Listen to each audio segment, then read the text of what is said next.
to the July 21st, 2020 Select Board meeting. I will call the Select Board to order. Tonight, sorry, I'm going to share my screen here for a moment.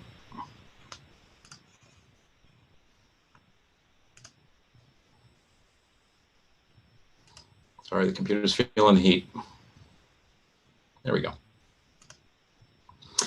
So tonight's meeting logistics, as usual, we are broadcast on RCTV, which is Verizon Channel 33, Xfinity Channel 22, also available on Facebook Live. The link is on RCTV and YouTube.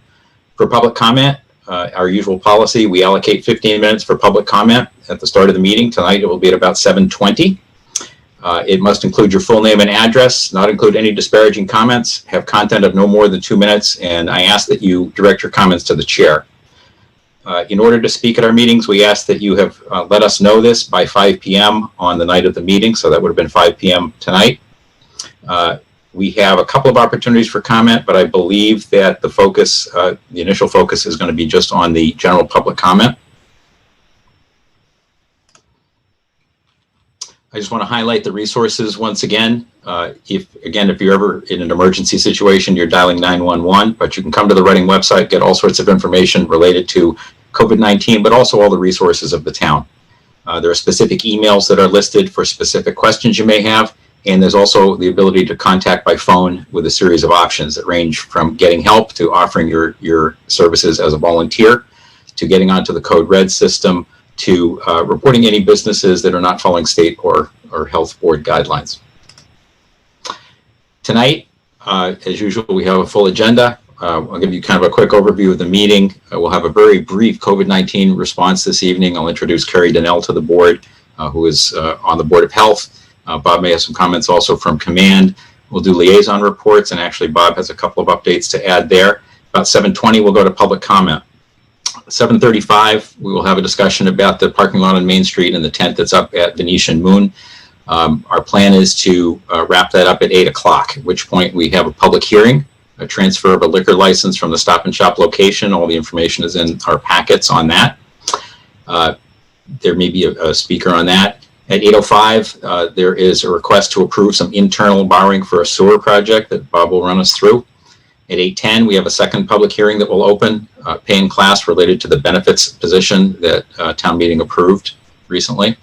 8:15, we'll have a discussion about appointing an associate member to the Board of Health.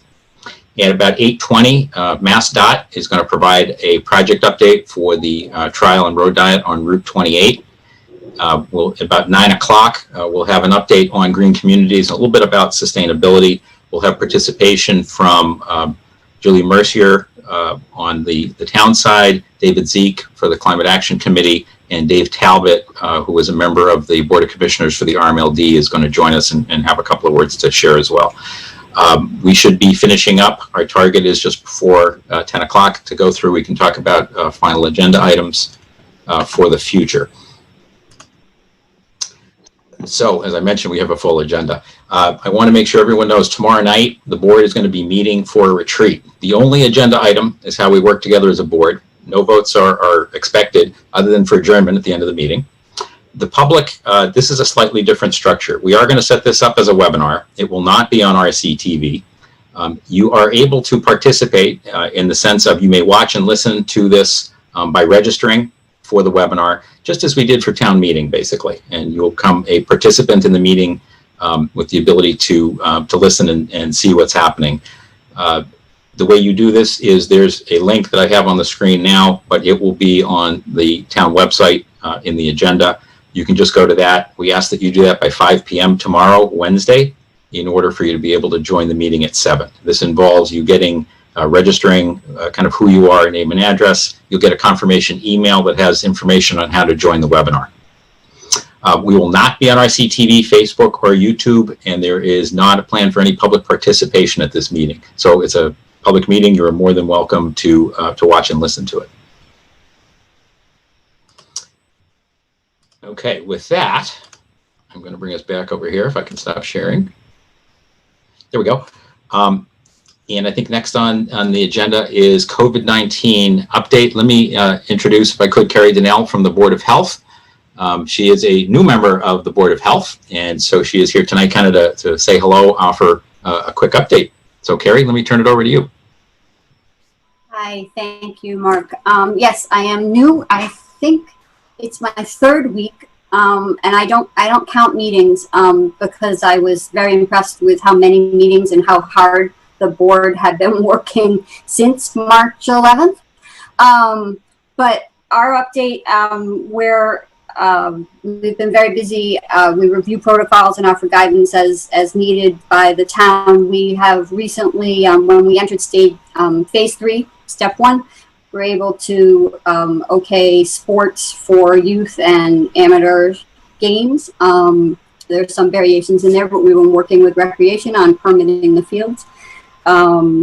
We were able to work with the library, and their building has been reopened, and they are working to figure out how to deliver services to the public. So that was a good next step for them. We'll continue to work with them as they need assistance.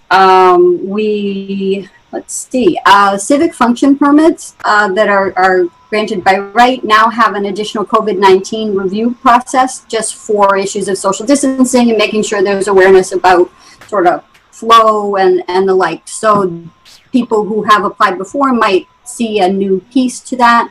Laura Vlasic, our health agent, is providing the review for that. And if there's any questions, she brings that up to the board at our bi-weekly meetings. So we are working hard to help folks move forward quickly. Let's see, other points of order. I was asked to mention that the commissioner's order about reusable grocery bags was lifted on July 11th. As of July 11th, folks are able to use those. Up to the retailers, pardon me, sorry, have a house guest. And then I think the most important piece for us is about voting. The Board of Health is strongly encouraging voters to vote by mail. And folks have probably started to see ballot applications appear in their mailbox this week. I know we received the 3 for our household just the other day. We're encouraging folks to use that option. There will also be the option of early voting. And I know Laura Gem and many folks throughout the town have been working really hard on setup for early voting facilities and for election day voting. But I want to stress that the Board of Health guidance is that it is safest for voters and for poll workers if the majority of people choose to vote either by mail or early. This will allow us to reduce the exposure and potential transmission of COVID-19. And that is a really important piece. So the application piece is pretty simple, and I hope that people will take advantage of that. And then the last thing I want to say is just we've had a few requests at meetings and from members of the public about what do they do if they have a question about COVID-19, if they have a question about a business, or if they have a question about plans for a particular building. And that page of resources, Mark, that you had up earlier, that is the way that people can access. They can leave voicemails or they can leave email, and those messages are all reviewed by the health agent and the other folks in that office and addressed as timely as possible. That's all I have. I'm sorry, so you're asking folks to call the number 781-942-6680. You'll get an option menu, and for the Board of Health, it would relate to option number 5. Yes, thank you, yes. Great, thanks. And one other comment, when you talked about the goal of the majority of voters doing early voting, do I remember a discussion as the goal was more than 70% early voting is the goal? Excuse me, 70% mail-in or early voting, or mail-in voting? So, sorry, yes. Mail-in 70%. Correct. Great, thank you. Board members, any questions? Not seeing any. Carrie. Oh, sorry, Karen. Oh, no, I just said, no, thank you, Carrie, for presenting. I appreciate that. Carrie, can you just thank you. Welcome. Yeah, can you just give 2 seconds about your background, Carrie? Sure. I have worked in public health. I came up in public health emergency preparedness, actually starting in 2002, and I have worked largely in public health preparedness at the local, state, and regional level. Since then, I've managed a variety of contracts working with the Office of Preparedness and Emergency Management, and related to healthcare coalition development, and related to planning exercises for setting up emergency dispensing sites or receiving strategic national stockpile assets. And right now, for the last 2.5 years, I have managed an entity called the Local Public Health Institute of Massachusetts. It is a virtual training center. We have approximately 54 online courses related to public health practice. It's the only resource of its kind. It offers training for folks in the field, and it's available as not just a training piece, but also as a bookmarked resource. Because in public health, sometimes you do something just once a year, and folks bookmark it, and they're able to refresh themselves on the regs. So I manage that entity and love doing it. Love working with local health. Thanks, Carrie. Much appreciated. Anything else? Yeah, just thanks, Carrie. We're so glad that you joined the board. Thank you. I'm glad to be here. Thanks, Carrie. Bob, do you want to represent Command? Any updates to share COVID-19 related first and then beyond? Sure. Just I might as well do an election update to tie into Carrie. There's two parts. There's voting by mail, and then there's early voting. Information will be posted in the website and social media shortly. On this coming Thursday, Paula from the Board of Health is going to join us at the library. The early voting, the week before the polls open in early September, will be at the basement bottom two conference rooms, the adjoining conference rooms of the public library. So that'll be a change. For early voting previously, we've had it at Town Hall, and Town Hall doesn't have the physical space necessary to have this safely. So DPW staff and facilities will arrive about 7 o'clock on Thursday. We'll lay out the rooms as we've discussed, and then Paula will join us just to make sure from a Board of Health standpoint that things look good. So there'll be a lot more information forthcoming. And then she's going to join us potentially as the stuff is all broken down and reset up at the field house. The field house setup also has to be a little bit different than in previous years for social distancing reasons. And one of the things that we're all a little bit concerned about but really can't know is what will the lines be like for voters? So from many perspectives, it would be awfully nice if there weren't lines and people did vote early or vote by mail. In terms of voting by mail, many people should have received their postcards at home, as I did. We received one more than we expected, so we'll have to work out that.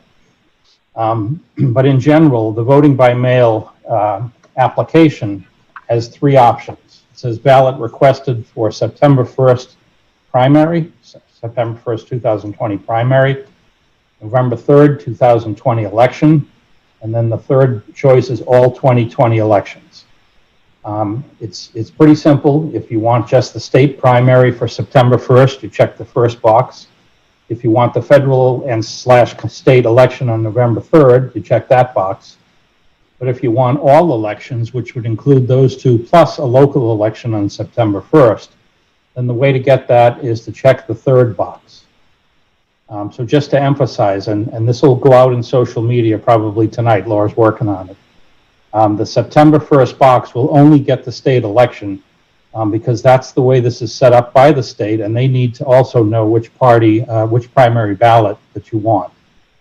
So local elections were allowed in, if you will, by that third box, all 2020 elections. So we'll put plenty of information out there.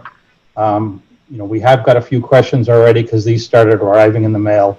Laura was working till 2 in the morning last night trying to put something together, and it'll go out shortly. I expect that all the social media tools we have will get inundated with this information. This is something very new, something very different. At some point we'll ask you to also circulate some documents and some information to your contacts, because obviously this is a pretty important topic. We always encourage people to vote, but in this case it would be nice if they would vote safely at home. So that's all I have. Thanks, Bob. Bob, did you have other comments you wanted to make, or should we do as part of liaison? All set. Okay, great, thanks. Liaison reports. I know, so where do you want to start? Ann, you want to start? I don't have anything I have to report tonight, and I know we have a packed agenda, so I'm good. Okay. Anyone else have? Karen, I see you beeped in. Same here. Thank you. Same here. Okay. Vanessa? All set? Carlo? Yeah, just a quick one. Rec committee met last week, appointed a new chair and vice chair, and they talked about the Birch Meadow complex. Conservation was there, and just went over they've done some indoor programming, some coding, some stuff like that with some outside contractors, and things are going well. Excellent. Thanks, Carlo. I have just a quick update. So I'm on the both the audit committee and the RMLD audit committee. The RMLD audit committee met last week, I think, and the RMLD received a clean audit from the auditors, meaning there were no notes. Everything was all set, and the audit committee approved essentially the audit and what's going on. We did ask for a little bit more information, which is going to be supplied by the auditors to us as well, just learning a little bit more. The one strange thing on the audit, not strange, but different, is that they changed their calendar year. This is something, they changed their fiscal year to calendar year, which meant that at one point they did a 6-month period rather than the full year in order to get onto the full calendar year. I know that wasn't clear. I apologize. The bottom line was we didn't really have 1 year ago comparables. Going forward from this year, we will. And the beauty of that is we can just see what's really changed. So a couple of the questions that came up were to give us some information on that. I believe next week the town audit is taking place, the town audit committee is taking place to review the audit that was done with them as well. And I'll update that at our August meeting. Great. Okay. I'm sorry, Bob, you said no other town manager updates? You have some town manager things. Yeah, Okay, I missed please. these. Good. On the homepage of the website, www.readingma.gov, there's some important information about affordable housing opportunity at Gould Street with an application deadline of August 15th. So everyone should go to the website. There it is right there, Ace Flats, Gould Street, Reading. It's all the information you'll need. Thanks, Mark. You bet. So this is what we'll open up as a flyer. And yeah, all the application information you need. Reading was again designated a housing choice community. Before the pandemic, housing was the #1 goal of the state. Maybe now it's #2. But this designation opens up several grant opportunities, and congratulations to staff that's been working hard on this. And then also we received $255,000 federal community development block grant for micro enterprises. Interestingly, we have the award, but we don't know what the details are. So we can't really offer it out to the community in a way that they can now apply, but we expect to have that information by next week. Only 23 communities in Massachusetts received this award, so congratulations to Aaron and all the planning staff. $255,000 is going to go a long way for some small businesses right now. And that's all I have. Thanks. great. Aaron, please. Oh, you're silent though. We can't hear you. Just a quick correction on that. 181 communities got funding from CDBG, but we were, the town of Reading was part of a regional consortium of communities of 23. Just, anyway, we'll know more information about the application sometime next week. Great. We're excited. Maybe what we could do is ask you to share something in the next packet, the next board packet for the next board meeting for August. That'd be great. Great. Thank you. So we're covered on liaison reports. Okay, let's go to public comment. I think we have potentially 4 people that asked to speak this evening. First, I have Dr. Jane Harrison. Caitlin, is she in the waiting room? Are you able to let her in? She's not in the waiting room. She's not in the waiting room. No. Okay. Next is Bernie Horn. Oh, wait. She just popped up. I'm sorry. Okay, great. All right, I'll let her in. Hang on, Bernie. Good timing.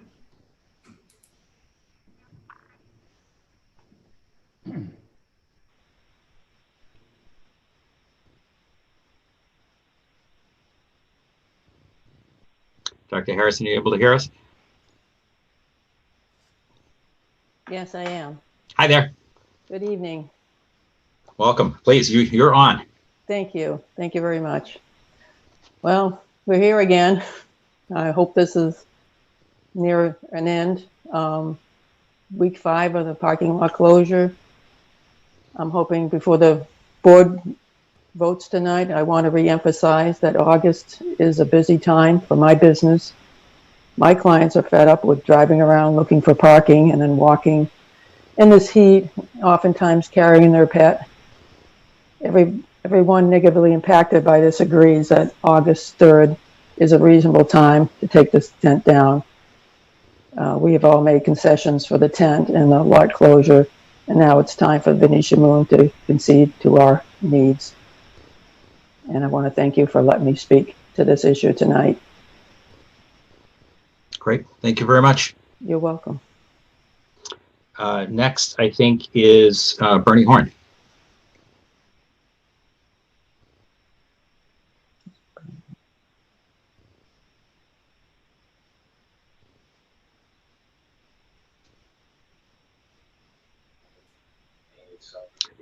Hi, Bernie. I think we're able to hear you, but not see you. Your choice on that, but you're on. Thank you. I will attempt to be visible. Here we go. Let's see if that works. We've got you. Thanks for the time to present to the select board. Appreciate it. I'll get right to the point. I know I'm trying to keep to 2 minutes, so I will do my best to do so. In order to be brief, I refer to the 17 questions that I emailed to the board. It's also been emailed to the Department of Transportation. I get to the point where my concern is that the traffic pattern, the so-called traffic diet, is not a helpful program in order to make it more efficient for people to get back and forth to work. The pattern appears to be trying to achieve a lower accident rate. The data is that objective seems to be on the front of the presentation that is provided on the project at the DOT, and it's also comparing to other accident rates on other roads. However, no data are given to support these statistics over time or on a point in time. My view is that the road should be built to maximize the flow of traffic, which is an important criteria, and minimize the transit time from one point to the other. My view here is that the role of government should be to facilitate efficiency and productivity and lower environmental impact as well as safety when we are designing these roads. One of the questions I asked is, what was the road originally designed for? Way back many decades ago, it was designed to be a 4-lane road based on population and other data. There's no reference to that original plan. My initial investigation with the town is on the accident rate. I've got preliminary work, and I know it's not official, but what I seem to see is that in 2010, there were 170 accidents on Route 28. In 2011, 180 accidents. 2020, 170. However, over that period of time, it would appear that the traffic number of cars transiting has roughly tripled. So if the accident rate has stayed the same and the number of cars transiting is substantially higher, that means that the accident rate per number of cars transiting has actually gone substantially down under the old traffic pattern. Bernie, I need to ask you to wrap up here. We're at about 2.5 minutes, and I'm a little bit over the two already. Thanks. Just harmful to business is another point. Nothing in the DOT materials compare the flow of traffic, the projected flow, and what the final objectives are in terms of making sure that we can maximize the flow. The pre-COVID traffic was extremely difficult on 128 and 93. We have people in our company that refuse now to take public transportation, which is going to substantially exacerbate the flow of traffic. So we need to have a traffic pattern that maximizes flow and efficiency. Bernie, I'm sorry, I need to interrupt you there. We have other people that want to speak as well, and which is why we try to limit it to 2 minutes. But your comments did go to DOT. They have come into the board. They'll be part of the public record as of our next meeting as well. I know that town staff is already working with DOT to see if we can get some answers to your questions. Thanks. It'd be helpful if these meetings were physical as opposed to virtual in the future. I think it's time to put together good health protocols and do that. So thanks very much. But it would be preferable to have a physical meeting. Thanks, Bernie. Next person up is Patty in the waiting room. And Bernie, we're actually going to ask you to exit out of this portion of the meeting. Thank you. Is Patty in the waiting room? She actually decided she did not want to speak in her email. She felt was enough. Okay. And Lisa? I do not see her. Okay. All right then. Let's move on. Let's talk about the parking lot and the Venetian Moon tent. I'm going to share a slide if I could.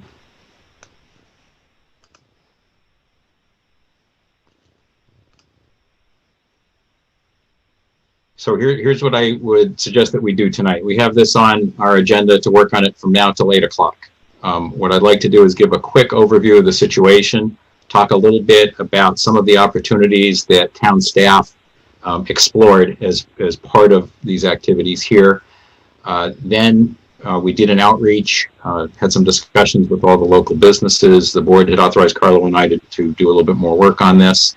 And then I'll ask Carlo to kind of highlight that.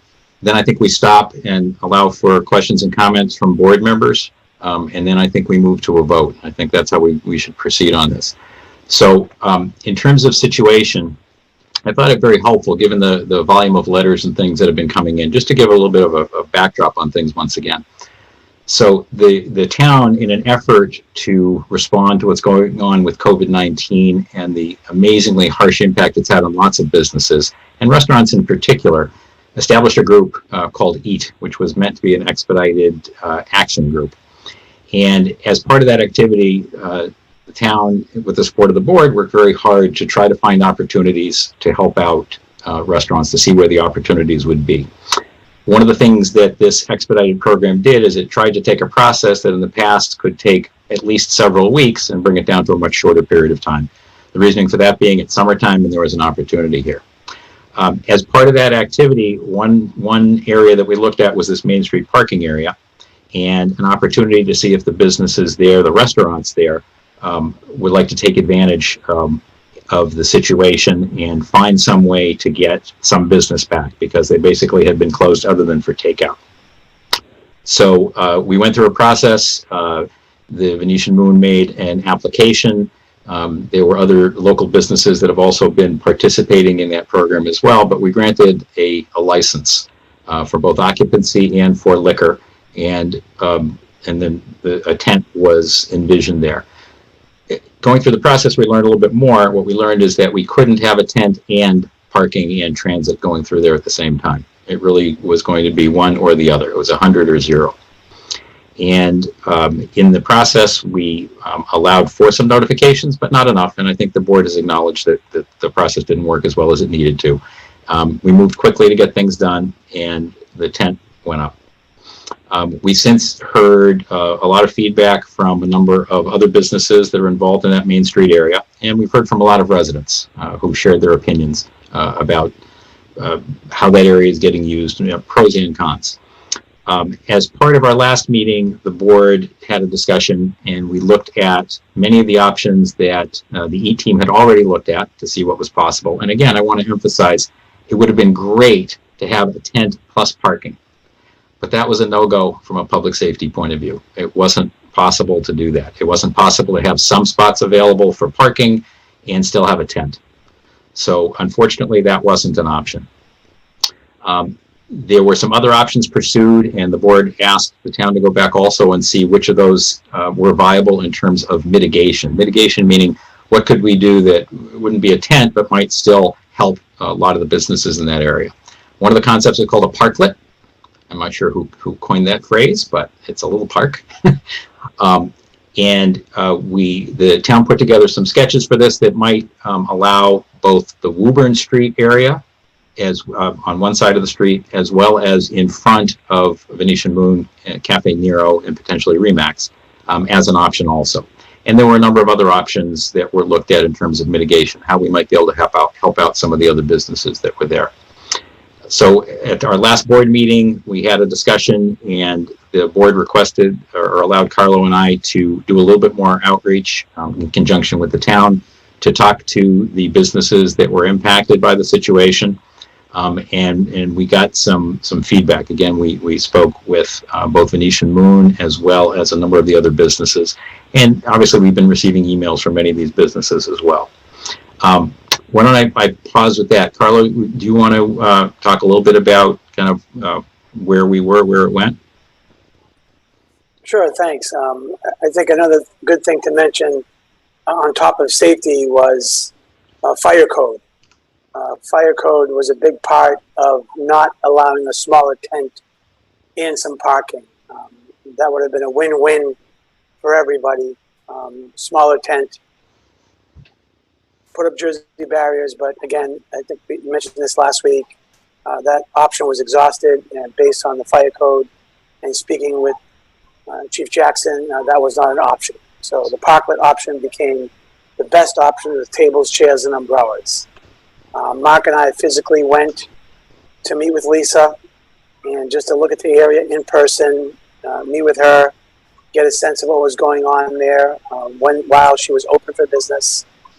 And it was a good meeting, and we kind of said, you know, if you choose to go forward, this is probably maybe the only option and probably the best option to go forward. And she described some of the challenges of acquiring outdoor furniture, part of Woburn Street not being level, which is accurate.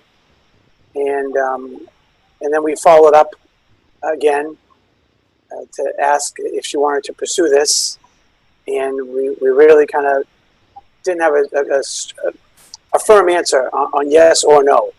It was kind of left open, and the board received an email about some other restrictions that she thinks would inhibit her to put tables up to the curb. That is not my wheelhouse, but I don't know if she chose to reach out to Aaron or Jean or Board of Health to discuss that. I'm not aware that she did. So we really want to open up the lot. That is the goal. We discussed that last week, and to allow parking, but also to allow Venetian Moon, Cafe Nero to have some outdoor seating. So here it is, about a week later, and we kind of make a decision tonight, the five of us, on how to go forward. We did mention a date last week. Lisa indicated in an email that her tent lease goes until the 17th. As a point of information, she didn't really say anything about it. She just said her lease expires August 17th. And that's really it. The town did a lot of work with the sketch, with Jesse in the office and Jean and Aaron. I think it was all hands on deck to kind of help the situation. And so now tonight, we're left with a decision to make. Yeah, thanks, Carlo. Board members, any questions on what we've talked about so far, and or comments about the situation and how you see it moving ahead? Vanessa. Thanks, Mark. So first, Carlo and Mark, I just want to thank you for taking the time to do that legwork and to meet with the businesses and check out the space. It's helpful to know that you've done that and have that information. And thanks to the staff for all the work that this required in this past week. So thank you very much for that. My question is, I did go through the packet and I reviewed the options from the previous meeting. Just so that I'm clear, do we have a proposal for the best scenario that we recognize that this is a difficult situation and that it's a little bit of a zero-sum game here with the parking lot. So do we have a final solution that you, Mark, and Carlo, who are closest to this, are comfortable voting for. Because I would really appreciate that perspective. So I'll give you my feedback. I think our goal was to have an indication of interest in the parklet concept. We don't have an indication of interest. Neither yes nor no. There definitely would be some challenges, but we don't have an indication that, yes, this will be moved ahead on, or no, that it won't. It just kind of is. We also, Jean and Aaron did some outreach also to the businesses, the other businesses, and shared with them some of the other options that we're talking through. And my summary, and I asked Jean and Aaron to correct me, was basically there was no interest in anything other than taking down the tent, and the park would be okay. Jean or Aaron, anything beyond that I didn't catch? I thought I had seen an email that suggested that other businesses did not object to the parklet concept, and that there was concern, I believe, from Bunratty Tavern about curbside parking in front of that stretch of Main Street. Right, and I think there was also some information from Cafe Nero, much more recent, Yes. that the Woburn Street side is not as good for them. Mm-hmm. Mark? Go ahead, Karen. In reading Lisa's email to the board, I had the distinct impression that parklets wasn't going to work this summer because of logistical timeframes. She doesn't have enough time. She's made investments based on this plan that she presented and covered with staff, and we went forward. So I feel like I'm a little bit, I'm having a different impression of things, both with respect to the goal of opening up the parking, because I thought our goal was more to, understand the concerns raised by these businesses, these particular businesses, and also to clarify, that's not the impression I had from the email from Venetian Moon about the parklets. I know you said you didn't, maybe after thinking about it for a couple of days, she came to a conclusion, because when I read that email, I had the conclusion that wasn't going to work.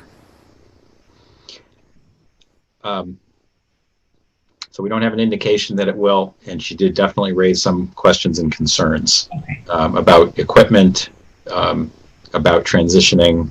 I think that only concerns are what we heard so far. Anne?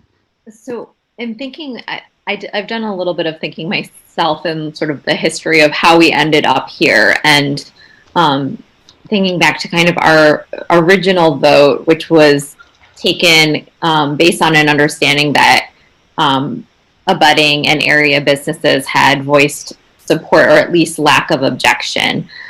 So I think that we used that understanding to take the vote, and we were in error in that understanding. But we have now, we did then take a vote that a business then relied on to make significant decisions, including hiring.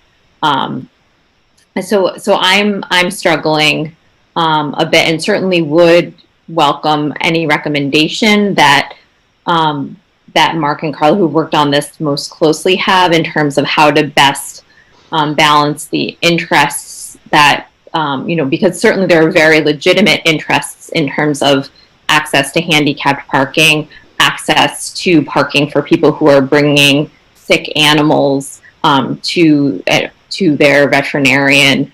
Those are certainly valid concerns that I very much hear. So I think this probably is a situation where we're not going to have that we do not have a consensus, but is there a compromise that you view as fair here?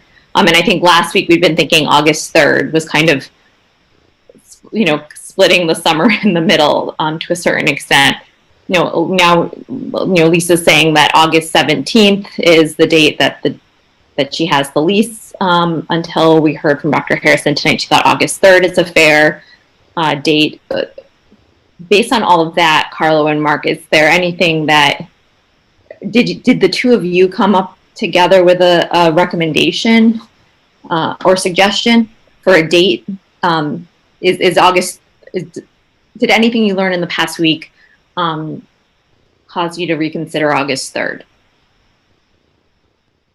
Carlo, you want first legs? Oh, thanks. This is very difficult. It's very difficult. Honestly, it's. It is.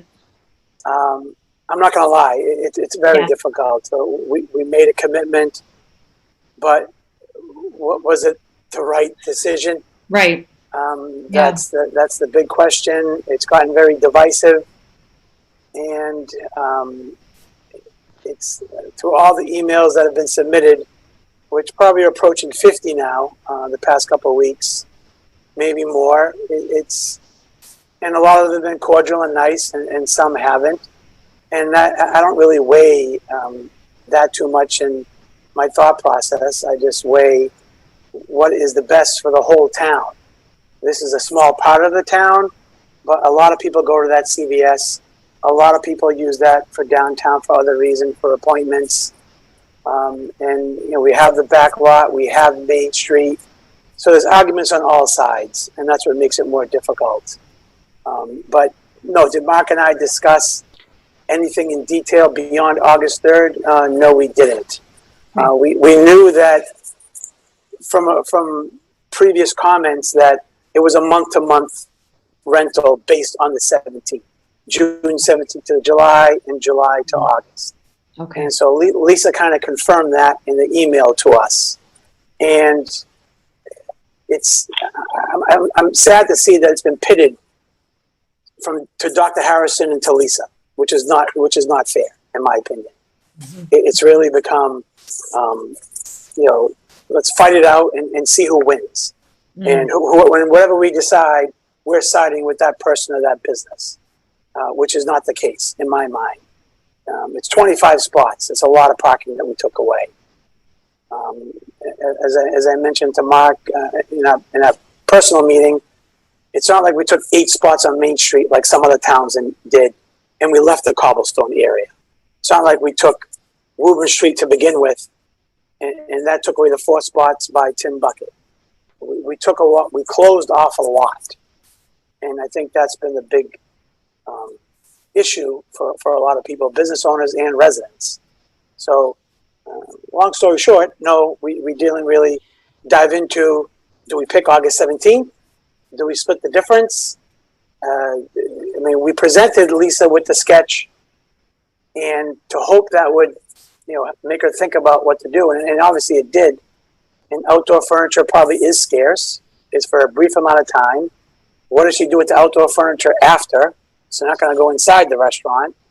So there's all these issues and expenses and costs and other factors, and she'd need less staff because the footprint would be different experience. So there's so many things to consider. And I'm glad I'm not making this decision alone, I'll be honest. But it's challenging. It really is. I know we're not going to make a lot of people happy, whatever decision we make. So, Mark, you're next.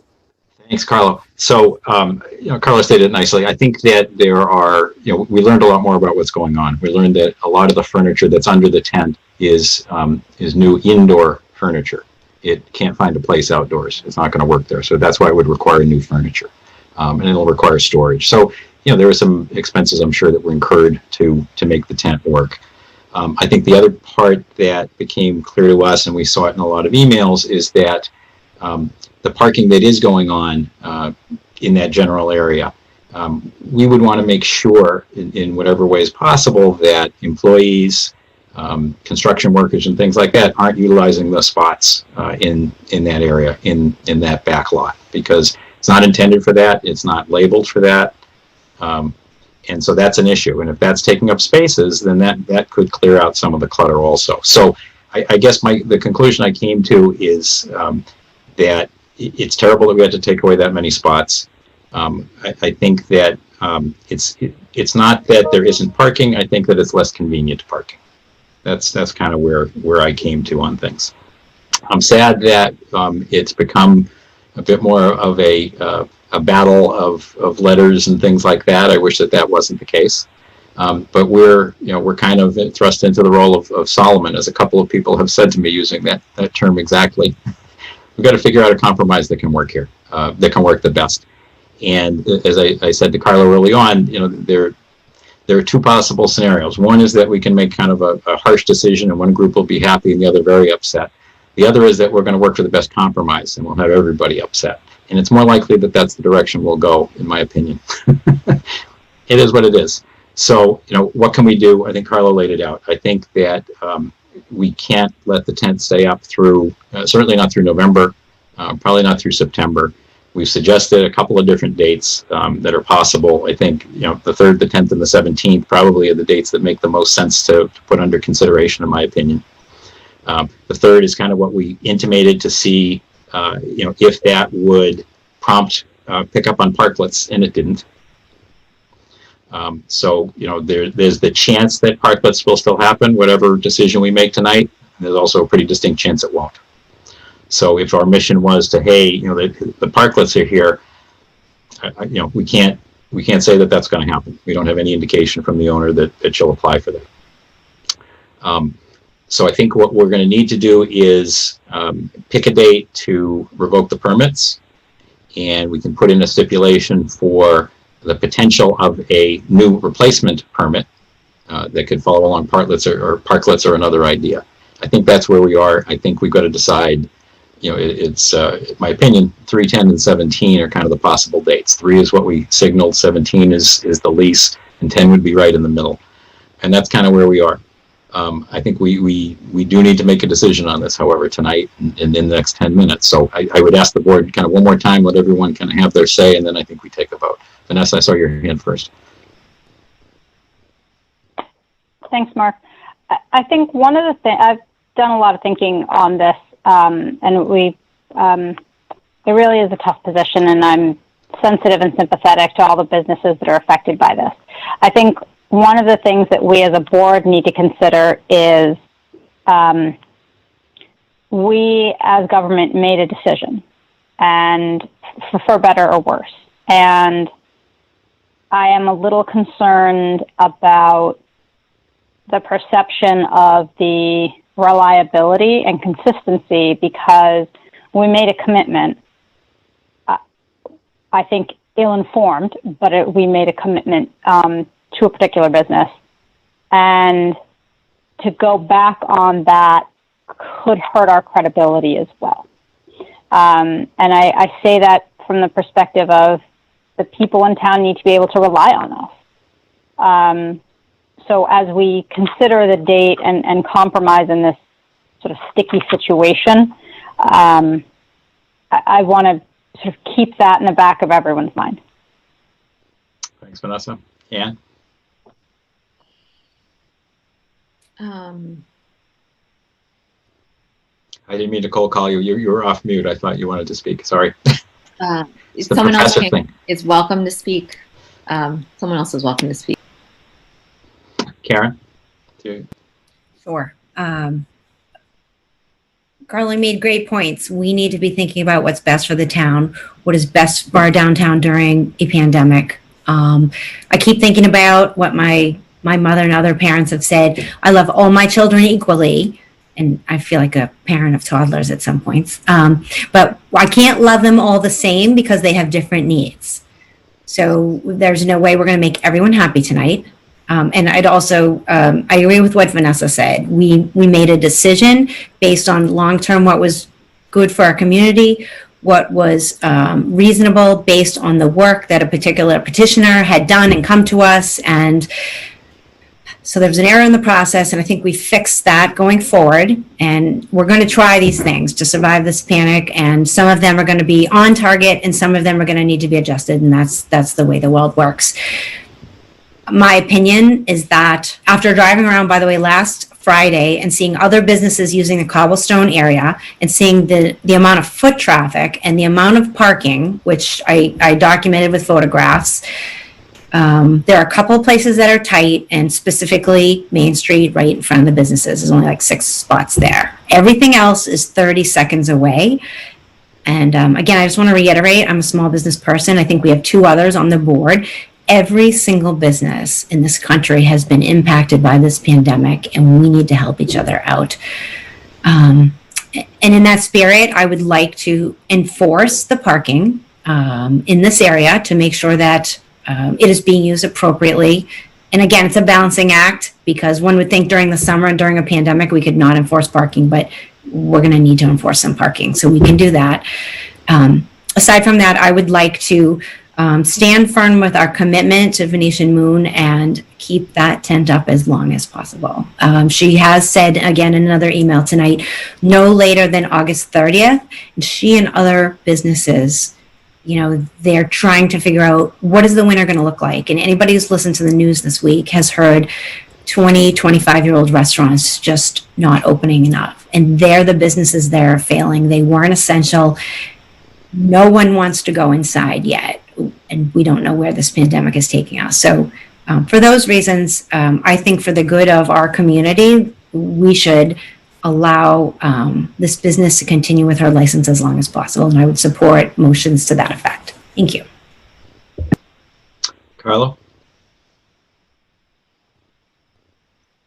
Yeah, I agree with what Vanessa said, and we did do something, and unfortunately the way it looked as that it was only benefiting one business.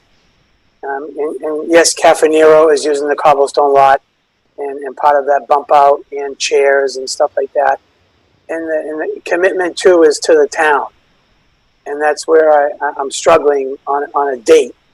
That we did make a commitment, at least a plan, spent money, hired people back based on what we did and what the expedited approval team did. So that's my struggle. So I don't think the 30th, Karen, are you saying that the 30th is a drop dead date, or as long as she wants? No, I would support through the 30th. She's been quite clear, even from the beginning. She really didn't need September. We didn't need to give her permission for that long. And I spoke with her again today because I didn't see that in her email response. What, if we did nothing tonight, what would be the last date that she thought this plan would make sense? And that was August 30th. And by the way this business works, she would be paying for another full month of tent rental. It renews monthly, it's not a per day rate. Per diem. Thank you. So why don't I chime in too? I think as it would be great to allow this to continue indefinitely. Would love to do it. I think it's the right thing for the town. I think it's the right thing for everyone except some of the other impacted businesses that are there. So that's the fact of life. That's kind of what we have here. I think kind of given that the rental is on a monthly basis, that we're trying to find a balance somewhere here, that if we were to use August 17th as the date, I think that I would find myself supportive of that date. So it corresponds to roughly the end of the lease period for the tent. It's providing more opportunity to earn some revenue for the business, which I think is appropriate. And I think it also is indicating that we've listened to the other neighbors there, that there's some inconvenience that's taking place. And I get it. Everyone is very inconvenienced. COVID is very inconvenient. And it is definitely harder for elderly folks, fragile pets, other things too. I absolutely get it. I would agree that working on that back lot and making sure that we're able to enforce whatever we can enforce there, so that people understand there are other places to park. Now, did I understand correctly, maybe Jean and Aaron, you can chime in, that there is a possible arrangement for employee parking at another location at the church just across the street on Woburn Street? I can comment on that.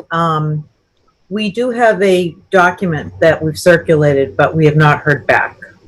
So we had a template for shared parking that we've been working on and made some adjustments to. We've been talking about it over the past year or so, well, we've been having the parking conversation and talking about the downtown parking system and the idea of using shared parking and having the town be the lead in leasing private parking spaces for use by the public. And so the mechanism and the tool to do that has been crafted and put out there, but we haven't had any response yet. So I don't have an answer. So it's not a done deal. We can't do that. Okay, well, let's come back. There's other parking. I would be supportive of the 17th of August as a date. Vanessa. Thanks, Mark. So Mark, thank you for that on the date opinion. Carlos, since you were the other one that's pretty close to this, how do you feel about the 17th? Are you comfortable with that? Yes and no. Yes, because it just coincides with her not spending any more money on a tent after that date. And I want to see every business flourish. I mean, we just heard last week that the paper store filed Chapter 11. And that's over 80 stores. And if they don't find a buyer in August, they all might go away. That's just one example. And never mind restaurants. Every day you see a restaurant just thrown in the towel. For a number of reasons. Not just COVID, but most likely COVID. And we have many restaurants in town, not just Venetian Moon. And some haven't even reached out to us to do sidewalk seating or parklets. So I'm not against the 17th. I think we have to be reasonable and respectful to not only the other businesses, but to all the customers of those businesses and to the residents in general. It's, yes, that lot in the back lot for that area, but there could be a number of reasons why people park there. If it's for 10 minutes, for a half hour, or 15 minutes, or whatever, to run to CVS. So I agree with Mark that it has been an inconvenience, but life has been an inconvenience. And that's not to be disingenuous to any of the businesses there. I understand that it's impacted everyone. We've heard that. But I'm okay with the 17th. Let me ask Ann, who hasn't had a chance to chime in yet. So I was actually thinking that the 10th, simply because last week I had said I was prepared to vote for the 3rd, or that I planned to vote for the 3rd tonight, but that was with the hope that we would be able to have a good parklet plan that the owner of Venetian Moon would be able to get behind. And I had reached out to Lisa individually just to say, my question last week was, what would be the impact of August 3rd? And she did write me an email with some of the financial impacts to her business of August 3rd, and said, why not the 17th given the tent lease? And so just thinking about sort of the most clean compromise between the 3rd and the 17th is the 10th. It's I guess this Solomon's choice. Is that what you're saying, Mark? That's probably the but I do think the 17th is I respect all of your the reasons and rationales that laid out in terms of the credibility of the board, the fairness to the business, but given the concerns by the other area businesses, the 10th seems like an ugly but fair compromise. Anyone who wants to move the discussion further from that? So I think on the table now are the 10th and the 17th, if I'm hearing correctly. Given everything we've heard, I'm comfortable voting for the 17th if that's what the board is in agreement with.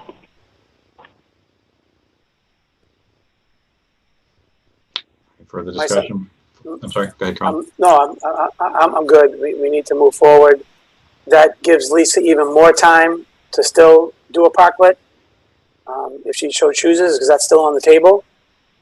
She could do a parklet for a month into mid-September if she chooses to, kind of where we would have had Fall Street Fair time. So again, this is not a fun thing to do to anyone, but I know people wanted it down 2 weeks ago. So right. We're making a lot of people upset either way.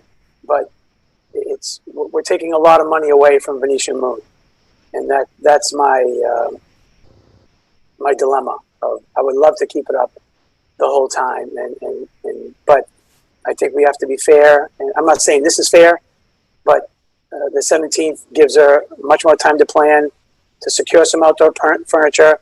Maybe she just does the cobblestone area and not Woburn Street. Keeps it simple, needs less furniture. That would be up to her. But thank you, Mark. I'm comfortable with the 17th. And just to be clear for the board for a moment, what we would need to do, and I'll show you a motion in a moment that came from town council, is to rescind essentially the original license as of a certain date. And when I say the license, I'm talking about occupancy as well as liquor here, I guess. So it's kind of all the activities. And then we could allow that there could be another agreement to be reached that would be separate, that would require going through Eaton, the town manager, for a license that would expire, and we can pick a date. And if we don't pick a date separately, we could pick end of November, just to kind of go along with our policies. So that we're going to need to vote, kind of, that's how it'll have to happen. It's revoking the original as of a certain date, and then allowing that another discussion could take place. So it doesn't authorize a parklet, but it could authorize essentially a discussion that could lead to it. That's what I meant, Mark. Sorry. I didn't mean it would just happen. Yeah. Jean, Aaron, Bob, any other comments you want to add to this? I think we're going to roll to a vote pretty quickly. Is there anything else you wanted to add to it? No? I don't think so, no. Okay. So I would entertain a motion that would look, whoops, sorry, I'm on the wrong page. It would look something like this. And actually, let me just do a correction in here. Sorry, jumping around on me for a minute.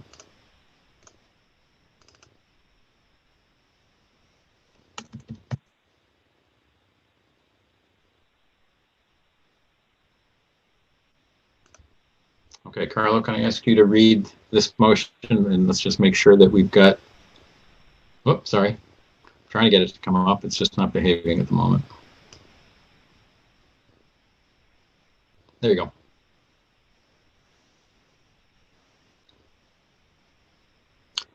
You're muted, Carlo.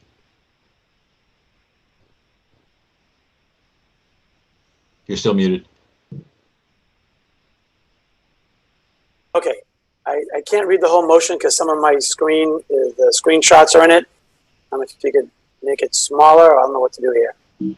I can, oh, no. Hang on, I got it for you. Common. How's that? Yeah, how do I can make it a little bit bigger if that'll help. No, the screens, our faces are in the way to read the whole thing. I'm sorry. I don't know how to do it. Mark, you could also just send it to him in a private chat.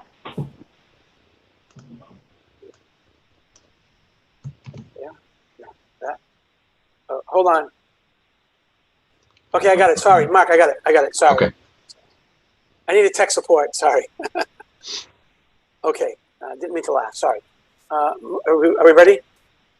Yes. Okay. Move that pursuant to section 3.9.2 of the board's policies, the board revoked Venetian Moon's outdoor dining license issued on June 17th, 2020, effective upon execution of a new license agreement for outdoor dining with the town manager, or August 17th, 2020 at 12:01 a.m., whichever comes first. And pursuant to section 3.9 of the board's policies, issue a new outdoor dining license to Venetian Moon, subject to execution of a license agreement with the town manager, provided, however, that such new license shall expire on November 30th, 2020, per select board policy. Is there a second? Second. Thank you, Vanessa. Any discussion? Just so folks know, I'm planning to vote no because I would have voted for August 10th, but I think you've arrived at a fair place, and I get how you got here. Thanks, Ann. Any other discussion? Okay, we're going to take a vote in that case. As I'm seeing people around the board here. Vanessa? Yes. Anne? No. Karen? No. Carlo? Yes. Mark? Yes. So I believe we are 3-2, and this is the direction we've chosen, folks. Thank you.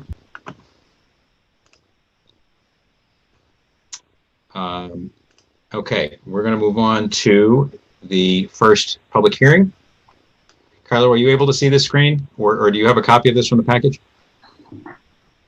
Okay, great. You're on mute though. If you could read this, that would be great. Yep, I got it. Thanks. To the inhabitants of the town of Reading, please take notice that the select board of the town of Reading will hold a public hearing on July 21st, 2020 at 8 p.m. remotely on Zoom on the transfer of an all alcohol package store license from Anastasi Brookline Inc., DBA Reading Fine Wine and Spirits, to Tavan Corp. At 25 Walkersbrook Drive, Reading, Massachusetts. A copy of the proposed documents regarding these topics will be in the select board packet on the website of readingma.gov. All interested parties are invited to attend the hearing on or may submit their comments in writing or by email prior to 4 p.m. on July 21st, 2020 to town manager at ci.reading.ma.us per order of Barbara Leathershire, town manager. Great. Thank you. Do we have the applicant that wants to join? Yes, I have the applicant and his attorney. Great. I will let them in now. Thank you. And Mark, as they're arriving, town staff had no objection and no reason not to support this application. Great. Thanks, Bob.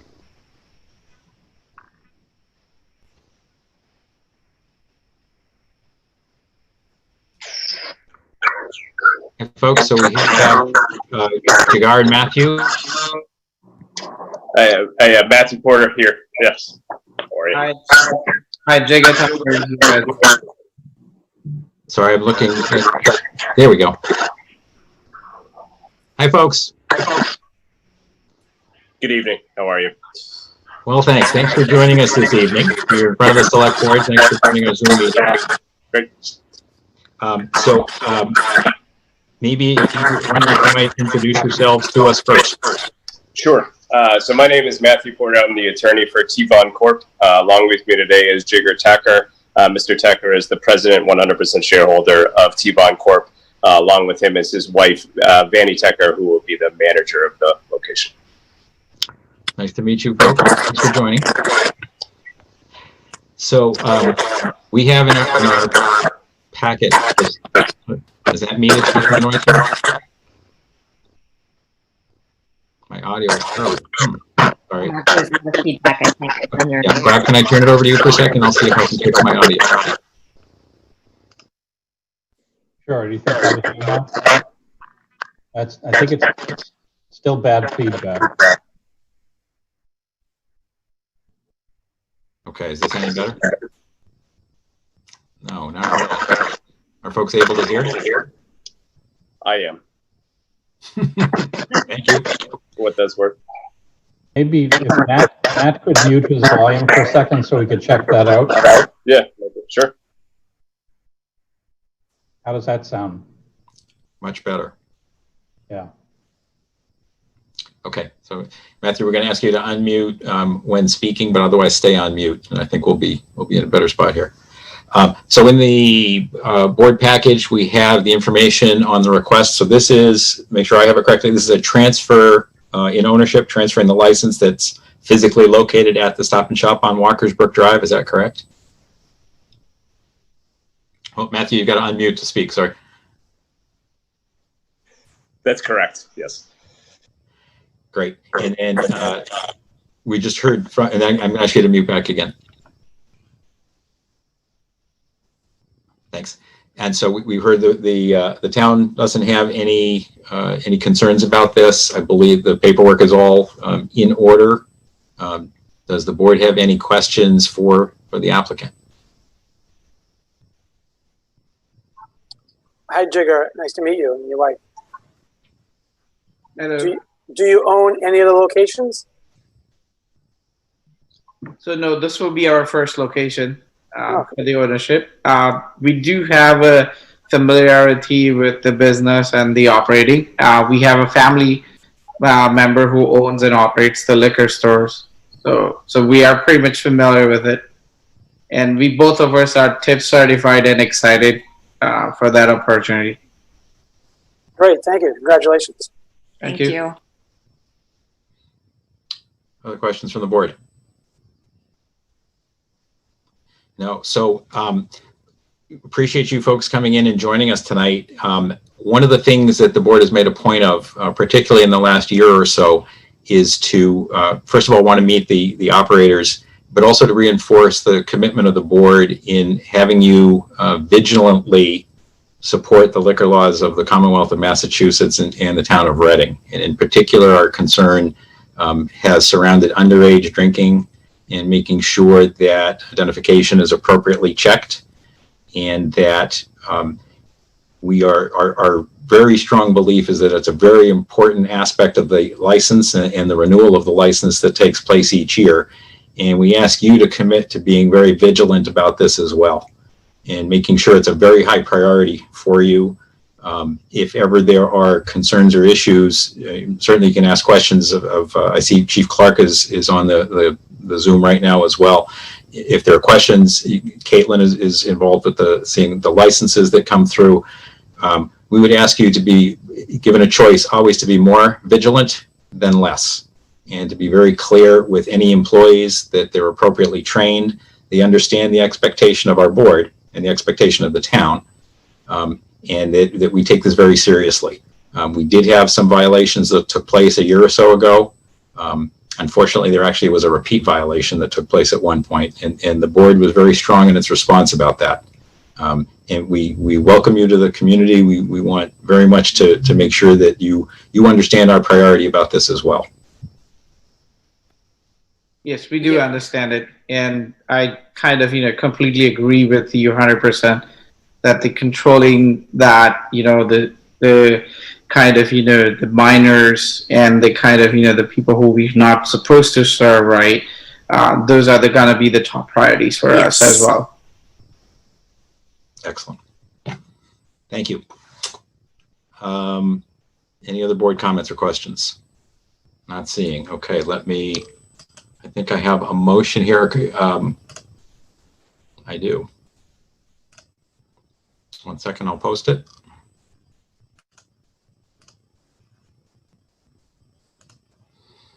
Carlo, whoops, sorry, I've got too many screens.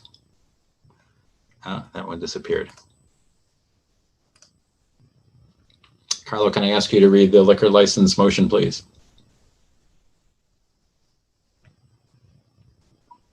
Yes.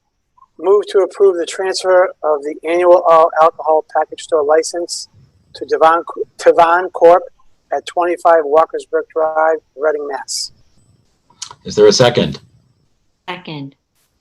Thank you. I think that was Ann. Any other board questions, comments? None appearing. I'm going to, as I see you on the screen, Karen? Yes. Carlo?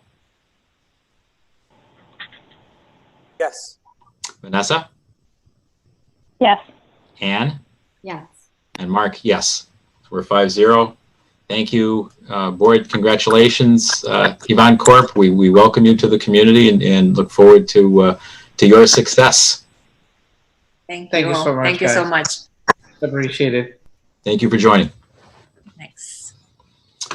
Okay, next on the agenda, I believe, is internal borrowing for sewers. Bob, you want to grab it?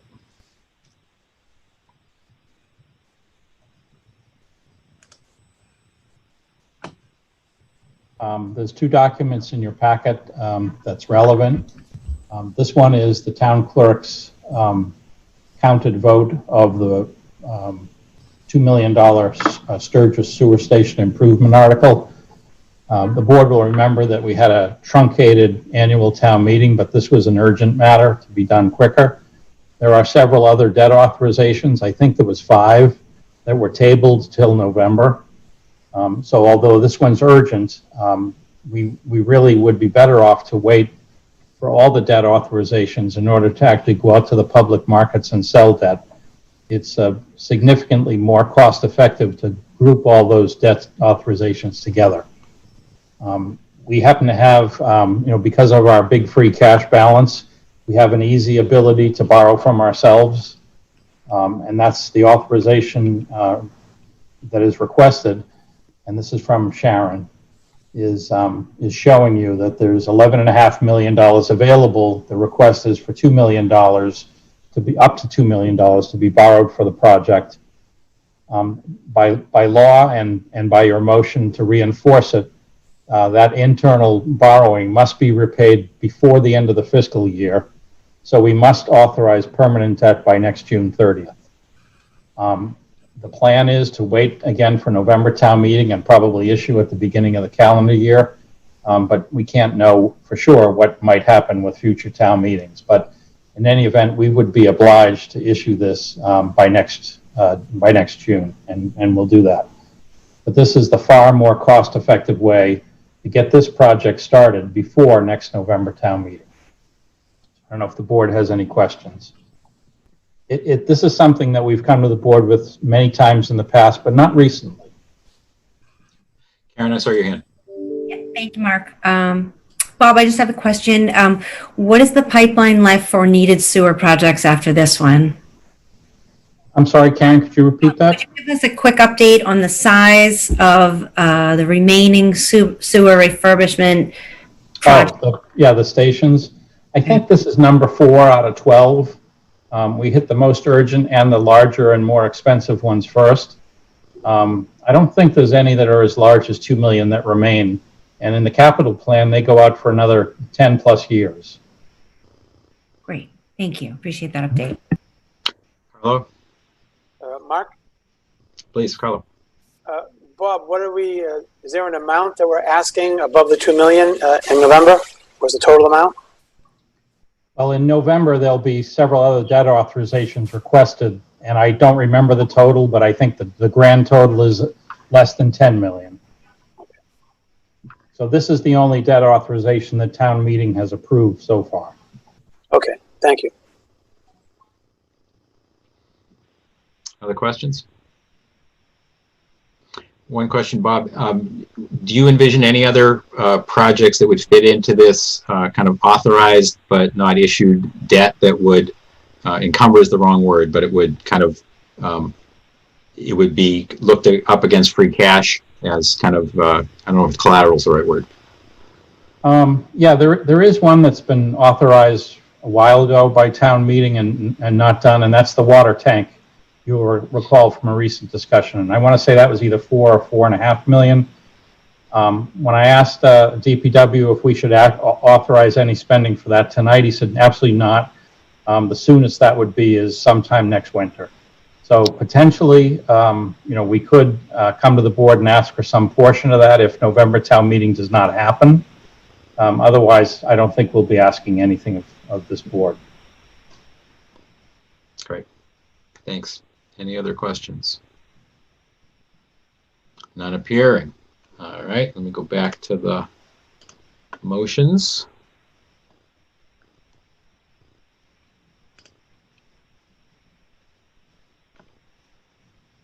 Sorry, my screen is running just a little bit slower. Here we go.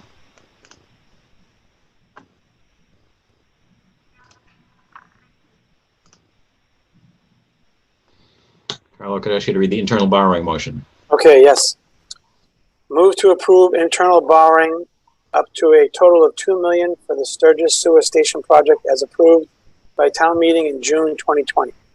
Until such time as the town permanently borrows these funds on June 30th, 2021, whichever comes first. All right, so actually, sorry, or June 30th, whichever comes first, just to correct. Sorry, yes, or June 30th, 2020, whichever comes first. Great. Is there a second? Second. Thank you, Karen. Any other discussion? None appearing. Let's take the vote. Karen? Yes. Carlo? Yes. Anne? Yes. Vanessa? Yes. And Mark, yes. We're 5-0. Congratulations, you've got a new sewer project. Next is we're going to open the second hearing. I've got that available. Give me 1 second.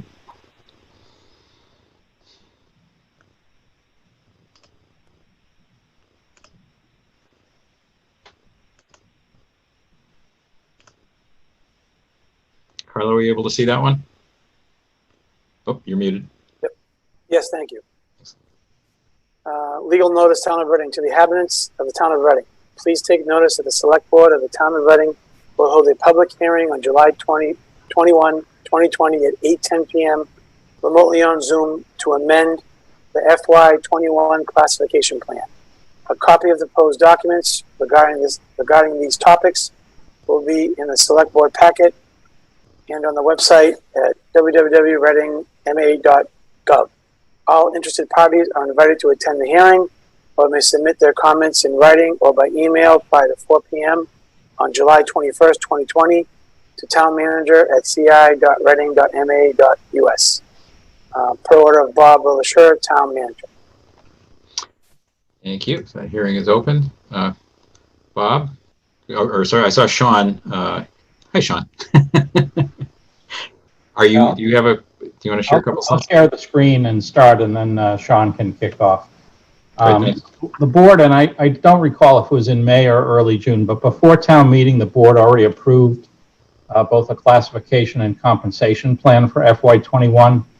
But at the time, it seemed in bad form to add a new position that had to go through a town meeting budget process.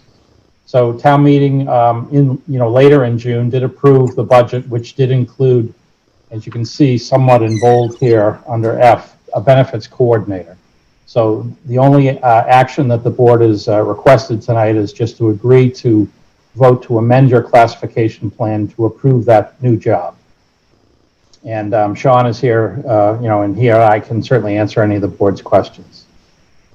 So just to clarify for 1 second, so this is a new type of position as well as position. Is that correct? Yes, brand new. It's okay, and that's why it's here. Okay, great. Questions from the board?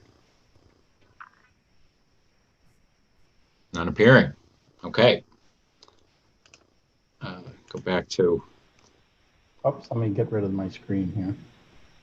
I think you're okay. I think I just got to get a little bit faster.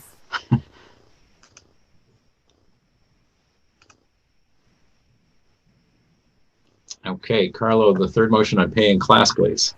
Okay. Move to approve the classification plan as presented, adding the benefits coordinator position as grade F pursuant to the FY21 funding approved by annual town meeting in June 2020. Thank you. Do we have a second? Second. Thank you. Was that Vanessa? Yep, that was Vanessa. Thank you, Vanessa. Any other questions, comments from the board? Nope. Great. Okay, let's go to a vote. As I'm seeing people on the screen again. Karen? Yes. Carlo? Yes. Sorry, scanning. Vanessa? Yes. Anne? Yes. And Mark, yes. We are 5-0. Thanks, folks. Thank you. Okay.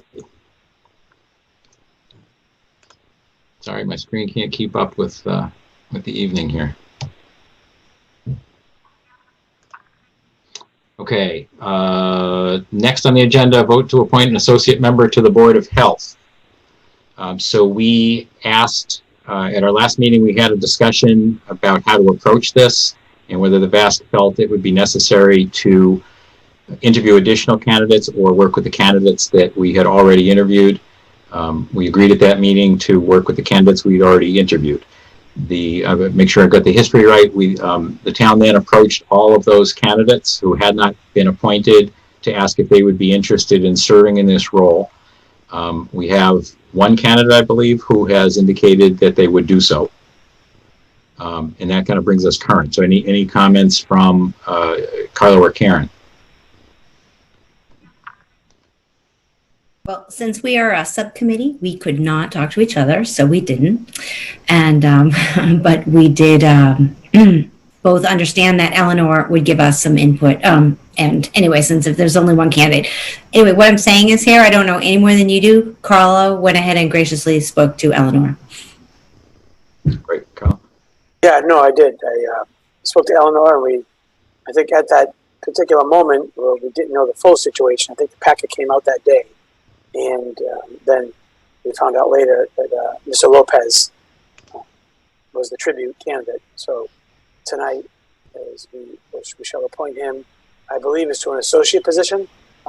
Correct? Yes. Yep. So the board should be comfortable. Karen and I interviewed him in June. Well qualified, was ready then, and just wasn't chosen. So I'm glad he's still able to volunteer and willing to volunteer. Great. And his full correct name, is it Dr. Robert Lopez? Richard. Richard, sorry. Thank you. Joseph Lopez. Joseph? I thought it was Richard. Well, Joseph is middle name. Oh, okay.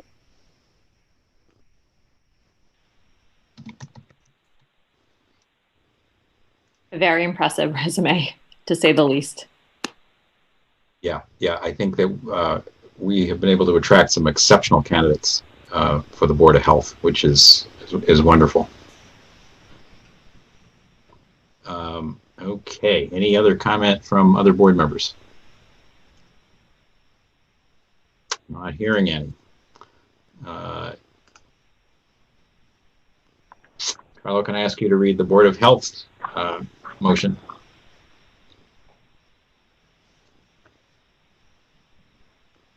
Yep. Move to appoint Dr. Richard Joseph Lopez to an associate membership on the Board of Health with a term ending June 30th, 2021. Is there a second? Second. Second. Oh, thanks. Karen snuck in first on the second. Any other comments? Not appearing. Let's take a vote. Going around the horn here. I'm going to go backward this time. Sorry. So first I'm seeing on my screen Anne. Yes. Vanessa. Yes. Carlo. Yes. Karen. Yes. Mark. Yes. 5-0. Congratulations and thank you for working with us here, especially in this very difficult time.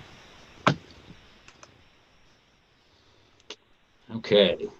Mark, if I might suggest a few minutes break, just because there's a lot of MassDOT people to join. Great. And I note that we're at 8:30 versus an 8:20 expectation, so we're in a pretty good spot. So why don't we take 5 minutes, if that's all right? So 8:35, we will come back. So the board is in recess for 5 minutes till 8:35.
and the team would appreciate it. And then you have the control here. All right. Thank you very much, Mark, and thank you to the board for inviting us to present tonight. My name is Andy Paul.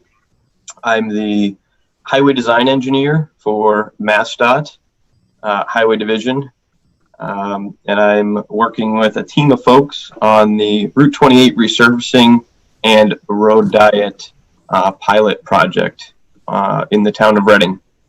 I'll give you this evening a project update. So I'll start in section 1 with project background. To date, we've been out there doing construction since middle of last year. So I'll give you some status on where we're at with the construction project and what led up to that project. We've also, in section 2, I'll cover some of the public feedback and revisions that we've been making to the layout of the pavement markings along the corridor. And then I'll conclude with the evaluation and our schedule that we're proposing going forward.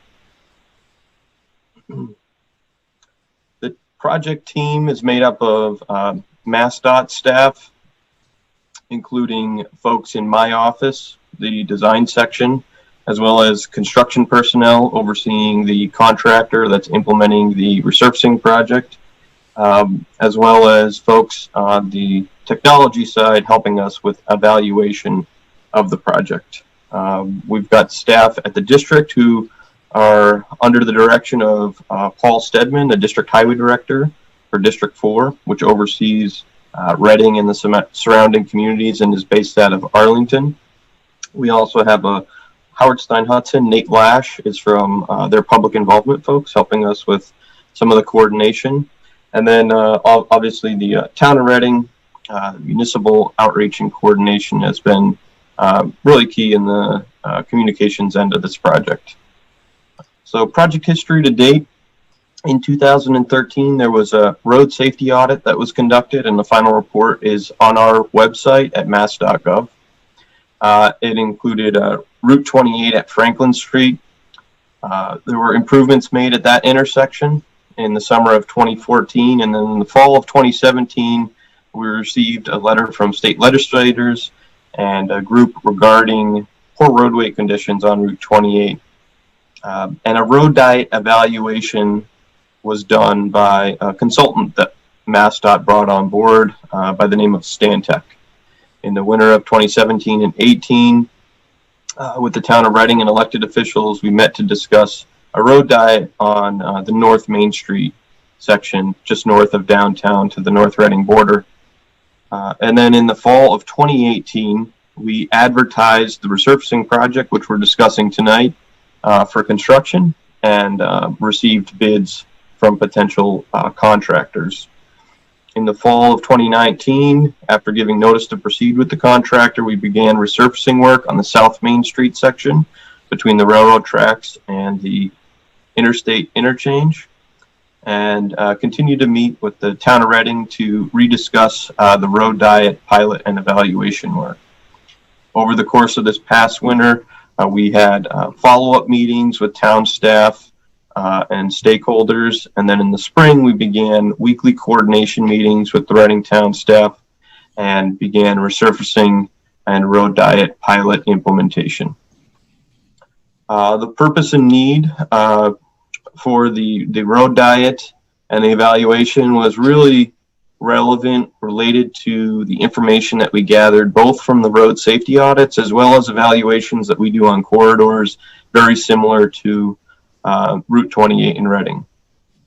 MassDOT's responsible for owning and operating and maintaining state highways throughout the Commonwealth, and one metric that we use is average crash rate. So for a facility of this type, on average we see 3.23 as an average crash rate, and that's per million entering vehicles along the corridor. And what was found from the crash data that we gathered along this corridor, that it was more than double on the Main Street corridor through Reading. And so the main purpose was state of good repair, where we looked at doing the resurfacing based off of the condition of the pavement, But other goals included safety for all people using Main Street, traffic calming, how to slow down vehicles along the corridor, improving accessibility for pedestrians of all ages and abilities, and continue to meet our complete streets and healthy transportation policies that we're implementing throughout the Commonwealth.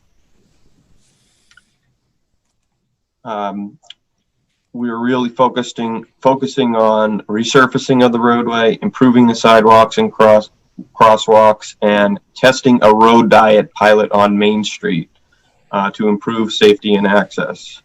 So similar to what you all have been operating on for the past couple of months, a road diet, more simply put, is just reducing the number of lanes along a corridor. In this case, converting it from 4 lanes to 3 lanes, where turning vehicles use that center lane for access to and from adjacent properties. This is not something that's new to MassDOT or new to the practice in the U.S. This is a proven safety countermeasure that's promoted by the Federal Highway Administration, and it's linked to Federal Highway Administration funding. So we have used this and implemented it on other corridors in Massachusetts. FHWA, or the Federal Highway Administration, has studied these extensively and have shown that the result can be a range in crash reductions between 19 and 47%. There are safety and operational benefits related to reducing rear end crashes and side swipe crashes, as well as left turn, angle, and bicycle and pedestrian crashes with vehicles. There's fewer lanes to cross.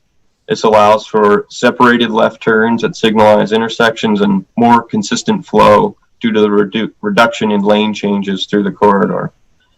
We've implemented them in Wellesley, Hingham, Boston, Newton, and Watertown, and have several other projects in the works with which we're trying to use road diets as a safety countermeasure.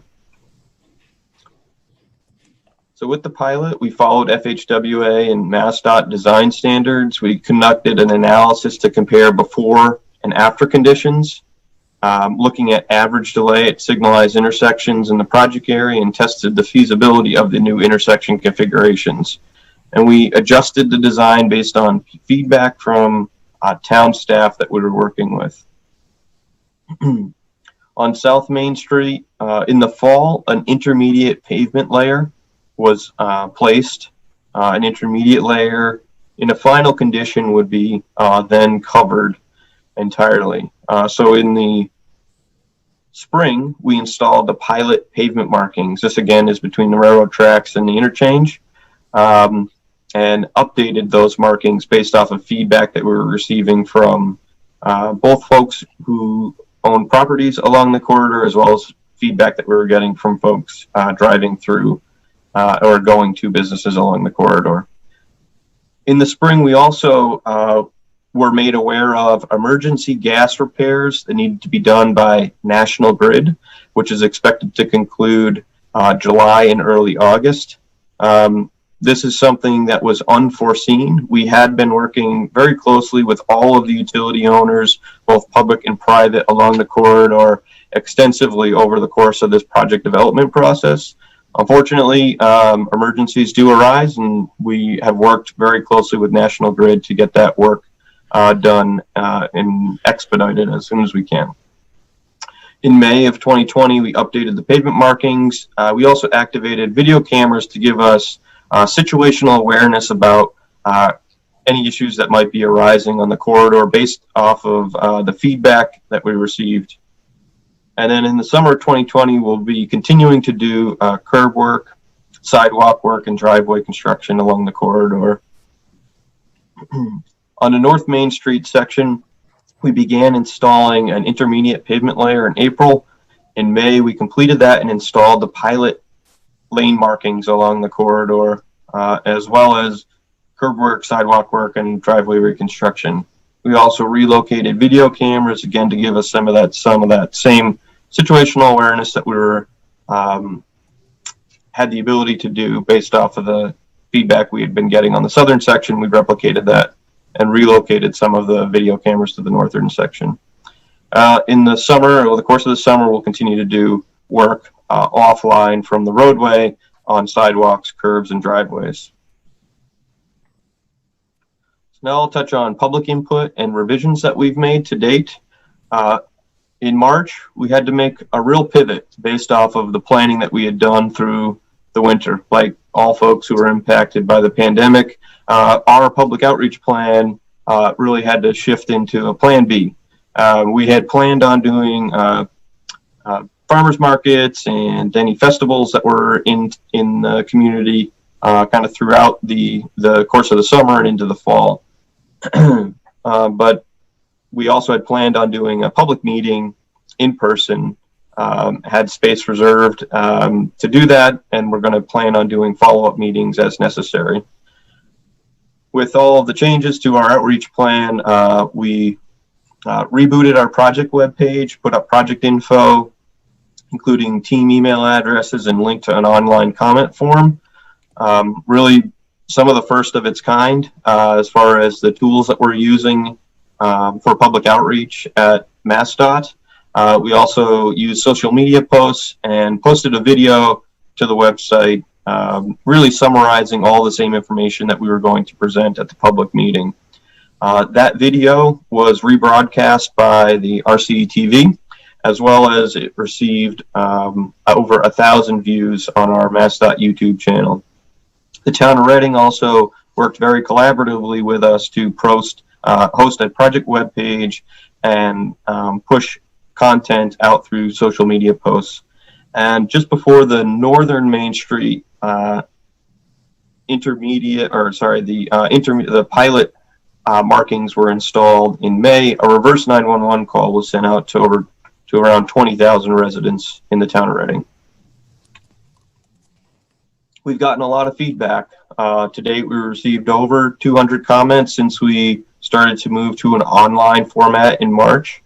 Really the major themes that have emerged from that are the anticipated traffic impacts once traffic does return to some sense of normal. And then the evaluation process that we originally outlined over the winter and presented in the early spring is obviously impacted by the pandemic. And so how are we going to evaluate that? We had planned on concluding our evaluation just after school returned in late August to make a decision in September and do changes permanent in October. There is a lot of feedback we're getting about less speeding on Main Street, which we see as a positive outcome.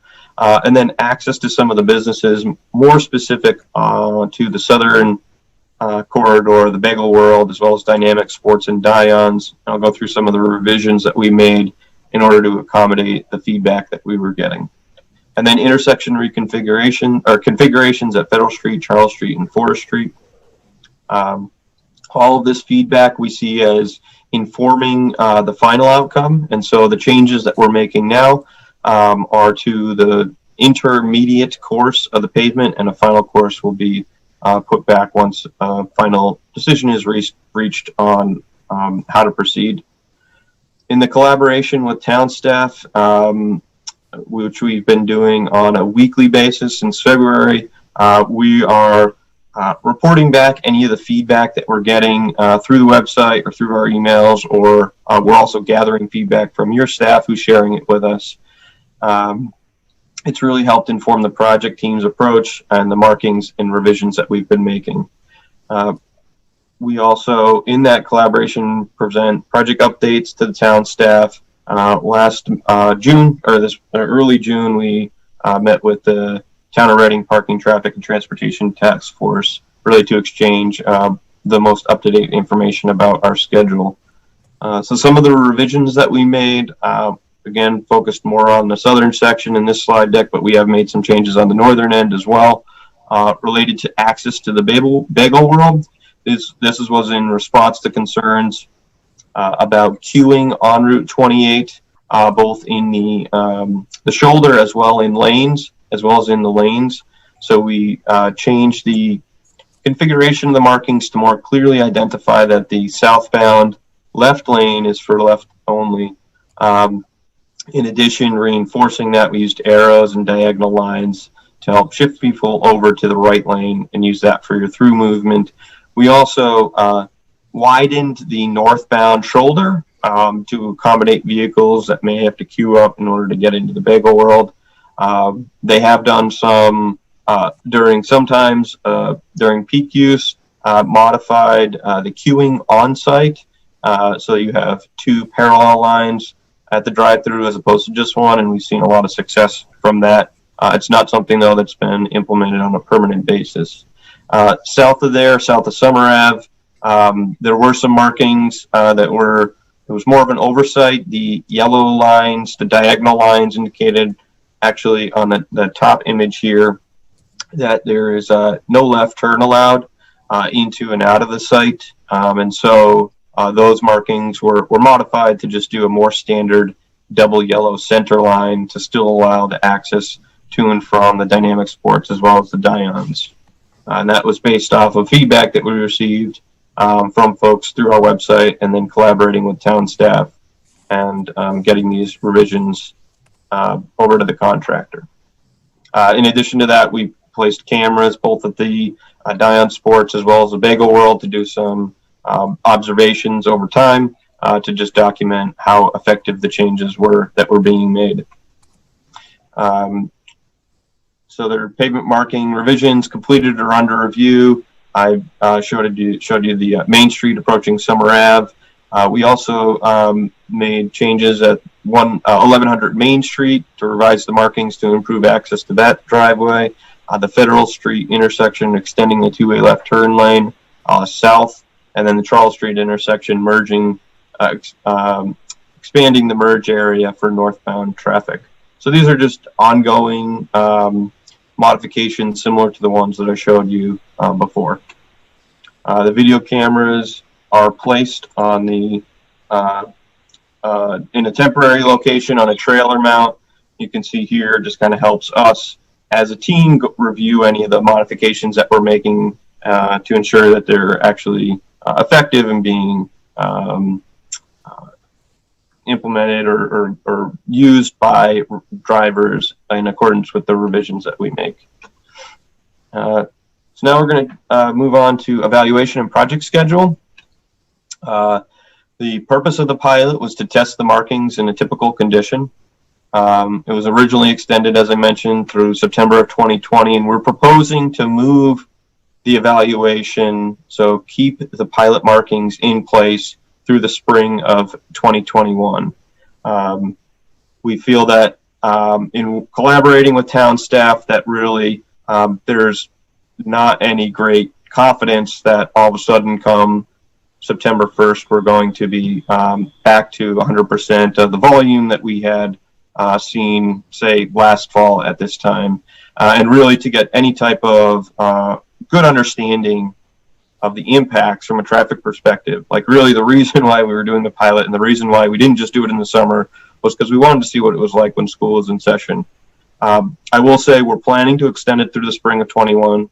But we know that with all things nowadays, that's subject to change. You know, if there are conditions in the spring, a second wave of COVID or something else, we know different school districts are planning maybe to do 1 week, half the student population, another week, the other half. That's not going to be a full new, normal condition. So we are planning to go through spring of 21, but again, subject to change based off of the data. So I will show you how we plan on doing the evaluation. Some of it is just us driving the corridor or town staff driving the corridor and giving us feedback, observations in the field. We'll park at the roadside, get out, actually do some observations on how vehicles are maneuvering through the intersection or the observations that we're making through the cameras that we have in place.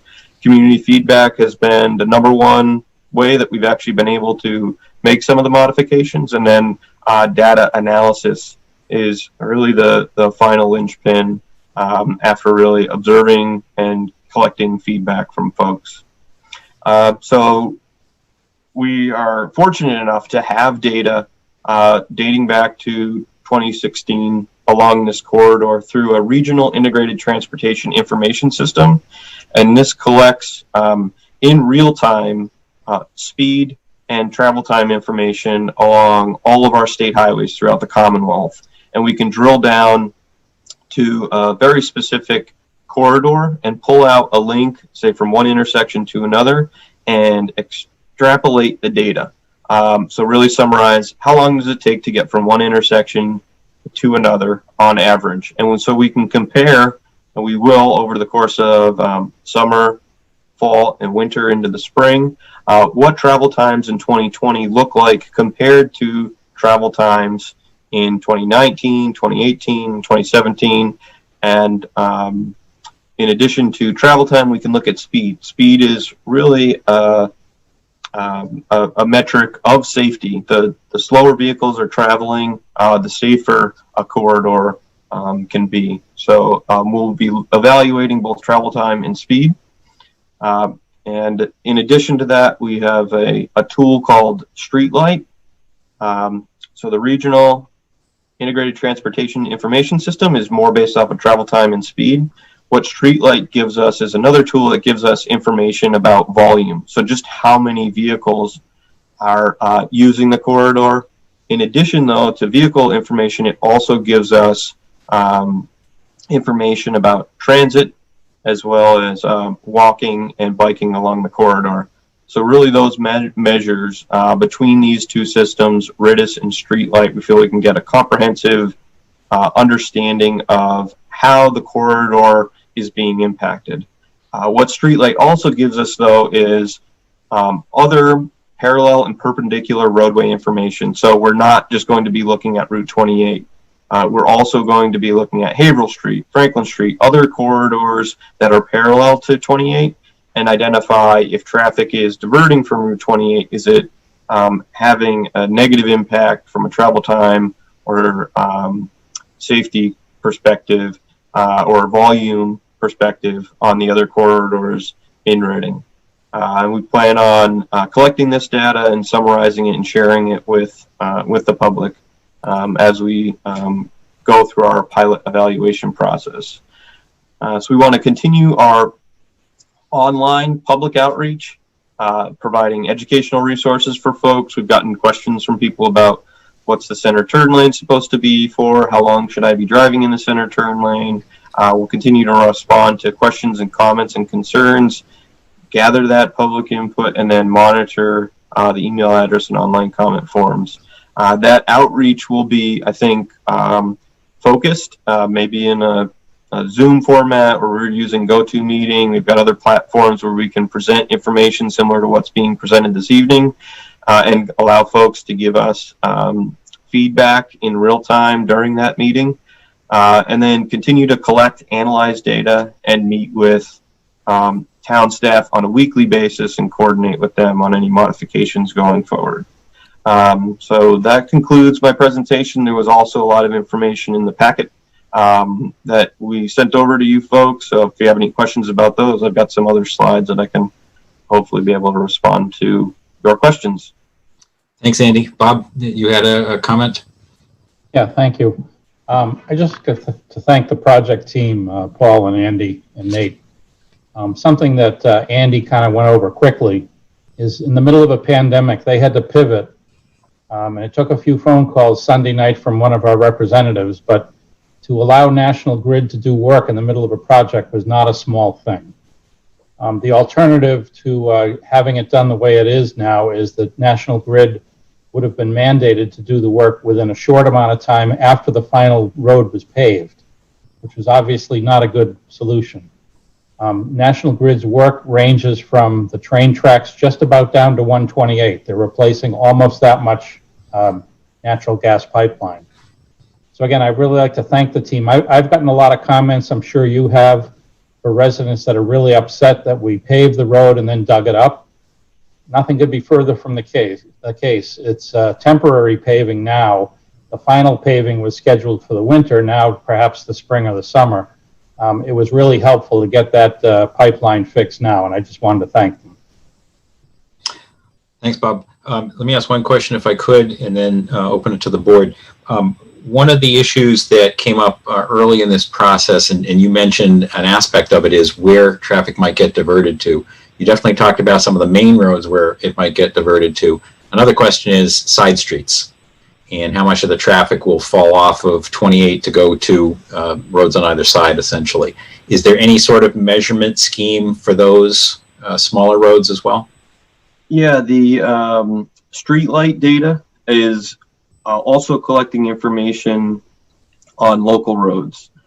So I'm not an IT expert, but we're using cell phone data. So it's Streetlight purchases that data from certain vendors, and then they take that information and it's shared with any one of their customers, which MassDOT is one of them. So with Streetlight, we're able to get not just information about the road on Route 28 or a state-owned road, but we're also able to gather information about the volume on the side streets as well. So what it looks at, Mark, is from a proportional perspective, year over year, day to day, what the change is based on the number of data points that it's seeing along a roadway. So you can identify, say, like the whole entire month of March, you can identify what the trends were in volumes in 2016 and compare that to 2017. And they have ways of normalizing that if there was, say, a shift in data users in one area to another. So they do that, and then it helps us inform our decisions. Great. Are they able to do that as a function of time of day or just general traffic? Yeah, time of day. So it's collected 24 hours a day. So you can see ebbs and flows. You know, obviously overnight things are lower volume, and then peaks during the morning and afternoon. Awesome. Thanks. Board members, questions? Not seeing anything. Town staff? Oh, I'm sorry. Go ahead, Carl. I have a couple. Sorry, I'm on you. On when will you be starting to share that volume from Streetlight? Like particularly, you know, April 2020 will look a lot different from April 2019, and then April 2020 will look a lot different from April 20. You know, when can you? Yep. Start sharing that, I guess, with town staff, or have you been already? It was Carlo. It was we did some analysis early on in the project, and it was somewhat inconclusive. You know, with volumes being so low. In addition to that, the work that National Grid was doing was impacting how quickly you could get through the corridor. On the northern section, it was a little bit more clean in that late in May. Not that traffic was back to normal, but you did see more volume in, say, late May, early June than you did in March and April. So on the northern section, we have started to collect information there. With RIDIS, we can get that in real time, so we can actually go back to this morning and look at what the travel times or average speeds were along the corridor for certain segments. With Streetlight, it's a little bit longer processing time, so it's about 3 to 4 weeks lag before we can get any of that side street comparison, that local street that I was telling you. So I think we were going to try to target about somewhere between 1 and 2 months time frame where we start to report things out, like how things were in August compared to previous August, how things were in September compared to previous September. And find a way to communicate that either through our website or the town's been very good at taking information that we put on our website and passing it along to the folks who want access to it. But we haven't presented anything yet to the town staff, Carlo, but plan on doing that over the course of the next 4 to 6 weeks. No, thank you. I think that's the same concern I share with Mark, is the not so much Cable Street and, you know, Summer or what, you know, pick a more major thoroughfare, but the local roads where there's more kids and more driveways and stuff, like residential driveways, I should say. And then another thing, I noticed on slide 1 that the project said North Main Street for the road diet. Did something change to include South Main Street? Yeah, there was. So when we first started to to meet with town staff in 2018, I believe it was on that slide. The topic of conversation was really around North Main Street. And then in collaboration with some town staff and some feedback that we were getting from the town, we said, if we're going to be doing it on North Main Street, should we actually try it on South Main?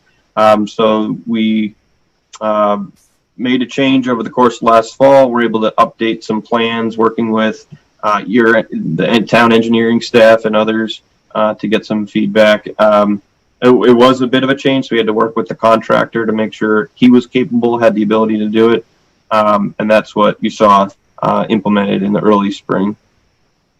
Thank you. I know you made some quick changes with Bagel World. Yes. Being the most complaints that we saw in town and as a board. But are you still going to reach out to the business owners? Do they have any? Do you value their? And not the value. Do you correspond with the bigger businesses on South Main Street to see how it's going? I guess not to say it's going great or it's not going great, but I guess sure. Because they're being impacted positively and negatively, I guess. Paul, would you like to chime in on that? Paul's the district highway director for District 4. Yeah, sure. And I think Andy, Carlo may be going in a slightly different direction than what I'm going to touch upon. But when we did have the concerns that arose down by Bagel World, one of the things that we worked with the town staff on, and then our general counsel staff, was to reach out to them to kind of make them aware of the issues that were occurring in the area of Bagel World, and to try and get them to take ownership of that and recognize that there was a need for them to make modifications within their site to control their vehicular queuing associated with their drive-through window on site as much as possible. So we actually did communicate. Oh, you went on mute, Paul. Oh, Paul, I lost your audio. Paul, we're not hearing you.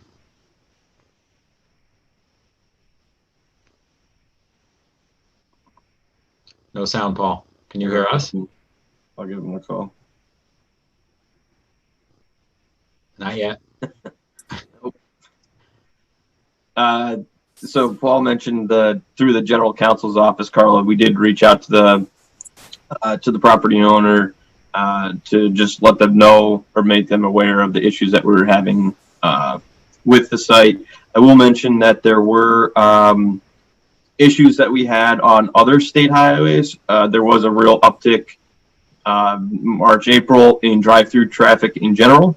So we did have queuing at other facilities where we had to collaborate with those abutters as well, or address any safety issues with queuing back onto Route 28. Hey, Andy, sorry about that technical difficulty.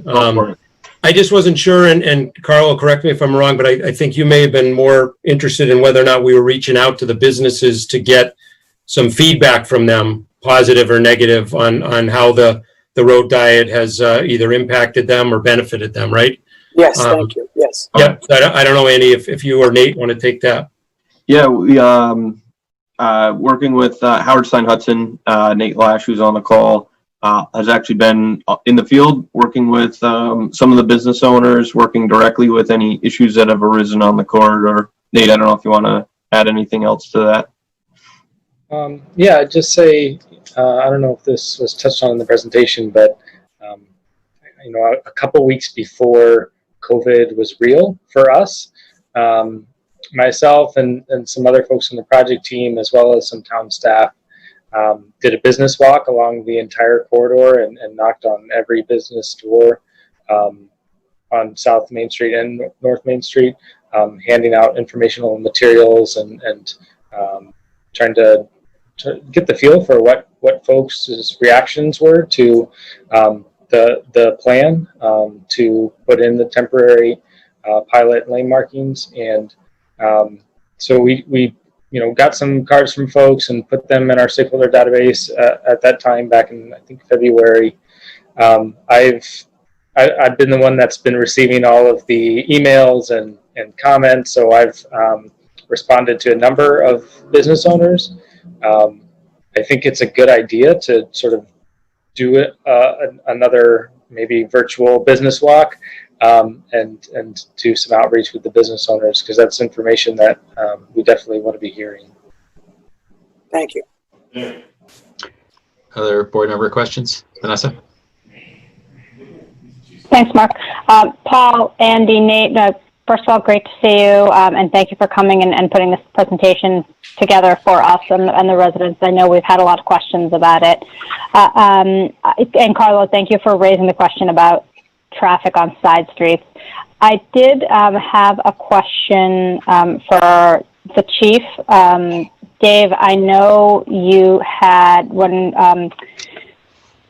feels like many, many months ago now, there had been concerns or sort of questions about emergency vehicle access and how that would change, as well as potential fender benders at red lights for rear-ending someone. I don't know if you are able to, traffic has been lighter, obviously, than anticipated during this trial. But if you have thoughts on that, I'd really appreciate hearing them. I didn't run any stats for tonight, Vessa. Public safety, and that's police and fire, we both still have serious concerns about this project. And we're not convinced it's going to actually make Main Street safer. And we have concerns about the side roads, and not just Franklin Street, Havel Street, and Pearl Street, but Birch Meadow, Forest, Locust, Federal. And Andy, this is no surprise, Andy and I have a lot of conversations. We've pre-COVID, just so everybody knows, we took rides out in my cruiser. I took them through the neighborhood, showed them what our concerns were. We've been talking back and forth. Greg Burns, the fire chief, and I'm not going to speak for him, but he's been very vocal too, so is Assistant Chief Jackson. We are not supporters of this project. We're not fans of it. I think the crash data is going to show that at the end, it has not made the road any safer. And it's just like a pipe. When you have water coming through and the water backs up, it's going to look for other places to go. When there's an accident on 93 or 128, the traffic's going to hit the Reading, it's going to hit the side streets.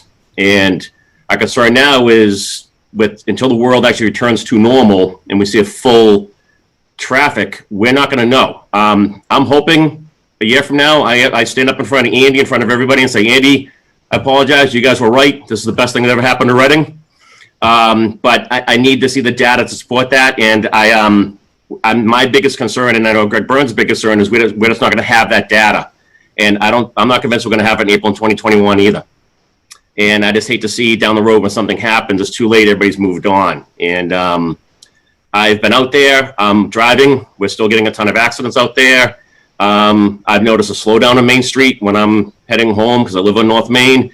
I'm actually avoiding Main Street more and more now as it is because the traffic's going even slower. So, like I said, we do have some concerns. I didn't run the data though, Vanessa, but I can have Mike Scouten is going to start keeping track. My traffic and safety officer will keeping track of not only traffic accidents on Main Street, but all the adjacent side streets now that come off there and see where we go.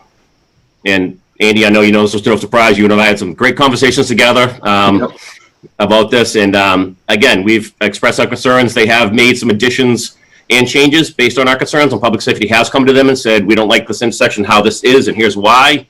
We've talked, we've met, and they have made some alterations for us based on that. So I can't say they haven't been great to work with, but again, I'm not sold. But hopefully, Andy, like I said, in a couple of years, I can stand up and say I was completely wrong. Other board member Thanks, questions? Dave. I really I'm sorry. oh, Go ahead, Vanessa. I'm sorry. Thank you, Mark. Dave, thank you. I really appreciate that. I mean, I had heard you express some of those, and that to me was one of the biggest concerning points for me, which is the safety and the fact that both our fire and police chief are sort of flagging this. So I do want to thank the state for working closely with our chiefs on this. Dave, I think you're right. We're not going to have the data necessary in the amount of time we have because of COVID. But I hope that, as the data comes in and evolves over time, that we can continue working with the state to address possible safety concerns as we move forward. So thank you all. Thanks, Dave. Thank you. Awesome. Ann or Karen? Karen, you want to make some comments, please? Sure. Thank you for this update. I really appreciate it. And I'm glad to hear that the pilot will be extended to the spring, because aside from COVID, it is really hard to get a feel for what South Main is going to be like with the roads completely under construction from National Grid as well. So I don't know what you're going to go for data. And I do hope that I know that Waze is directing people through our town when 93 gets backed up. And I see it every morning on North Main, and I see the Franklin intersection very heavily trafficked, and I feel like we haven't been able to do anything to avoid that being a cut through. What I was hoping is that a smaller pipe would also encourage ways to not direct people through the center of Reading. I see it happening in other areas as well, but in any extent, I think it makes sense to extend the pilot. Absolutely. Thank you for coming tonight. Thanks, Karen. Ann, any comments?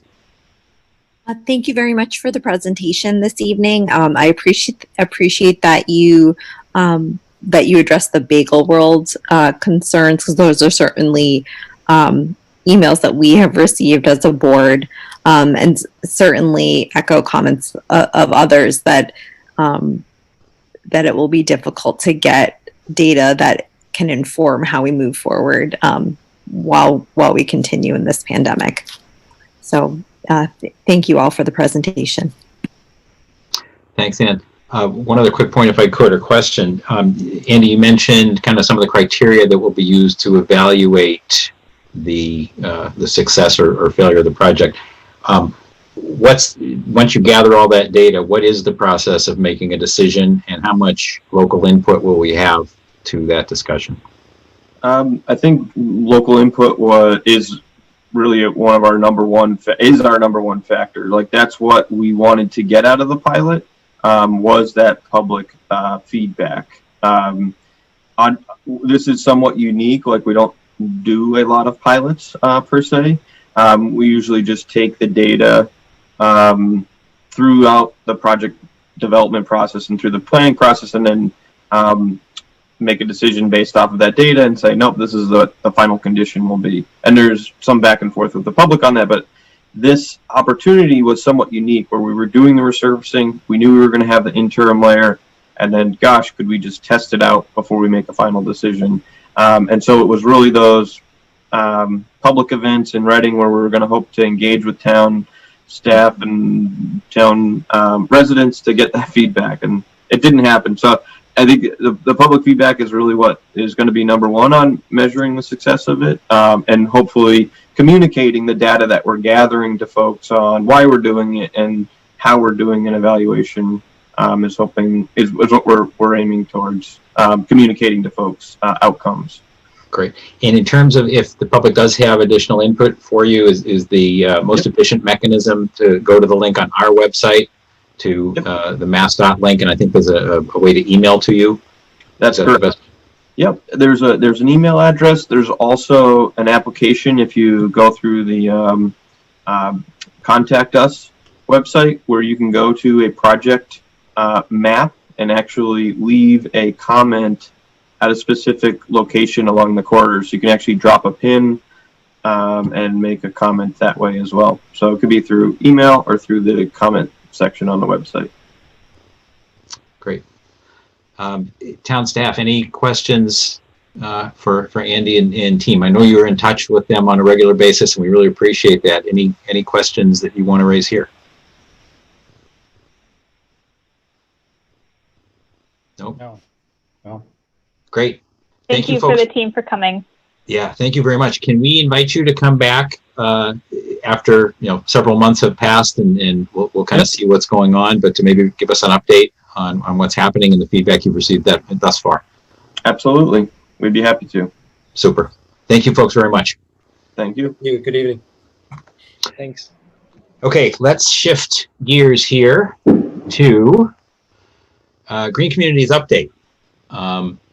So let me, if I could, just give a drop of commentary, I guess I'll call it, for a moment. And then I really want to turn it over to the folks who have come to join us. And thank you all for joining.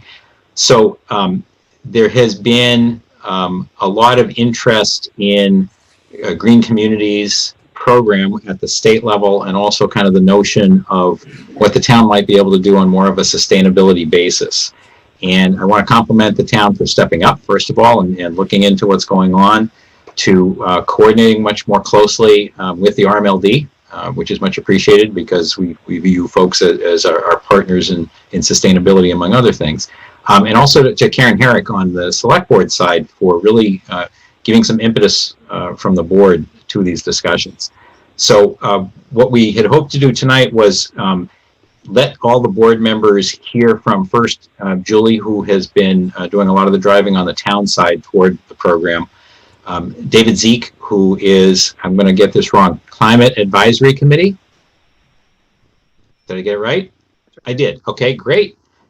Is going to speak for a couple of minutes also in terms of kind of the community side of this and some opportunities perhaps to help the town and work together on that.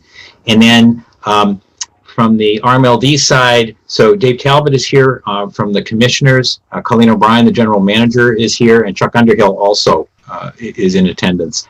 And the goal here was, I think Dave was going to just provide a couple of minutes of color from kind of the commissioners and RMLD side in terms of specifically green communities, but also some other efforts we'd like to work on together with RMLD. We had intended for tonight to actually have a joint meeting with the RMLD, but with all the activities going on, that wasn't possible right now. So this is kind of the opening round, if you will, and then what we'd like to do is come back at a future meeting in August, September timeframe probably, and perhaps have that joint meeting and take things from there. So that's by way of backdrop. Julie, if I could turn it over to you and the town side, if you will. Sure, yeah, that's great. I have a presentation I can screen share unless you would prefer to do it. No, please, why don't you take control? Okay.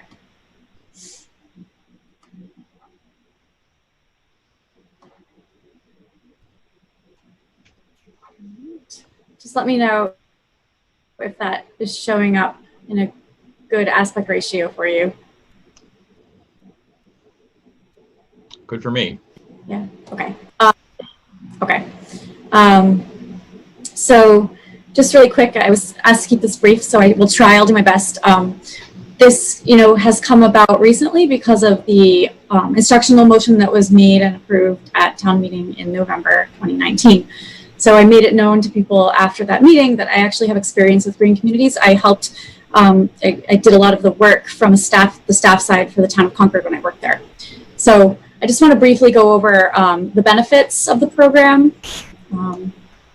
So, becoming designated as a green community unlocks grant funding, it unlocks technical assistance, and then on the other side, it cuts municipal energy costs, reduces greenhouse gas emissions, promotes energy efficient building construction, fosters renewable and clean energy technology, and helps the town become a better place for people to live, work, and play. So those are the brief list of benefits. I took them right off of the Green Communities webpage, so you can go there for more information. Always, they have a lot on their website.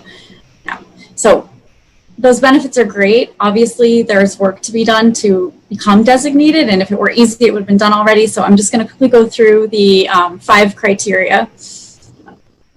So these are the 5 criteria. They all need to be accomplished. The town, I'm going to go in more depth into each one, but just as the overview, the first criterion is as of right siting for renewable or alternative energy facilities, research and development or manufacturing, and that would be in the zoning bylaw. The second criterion is expedited permitting, so proving that we can permit such facilities within a year.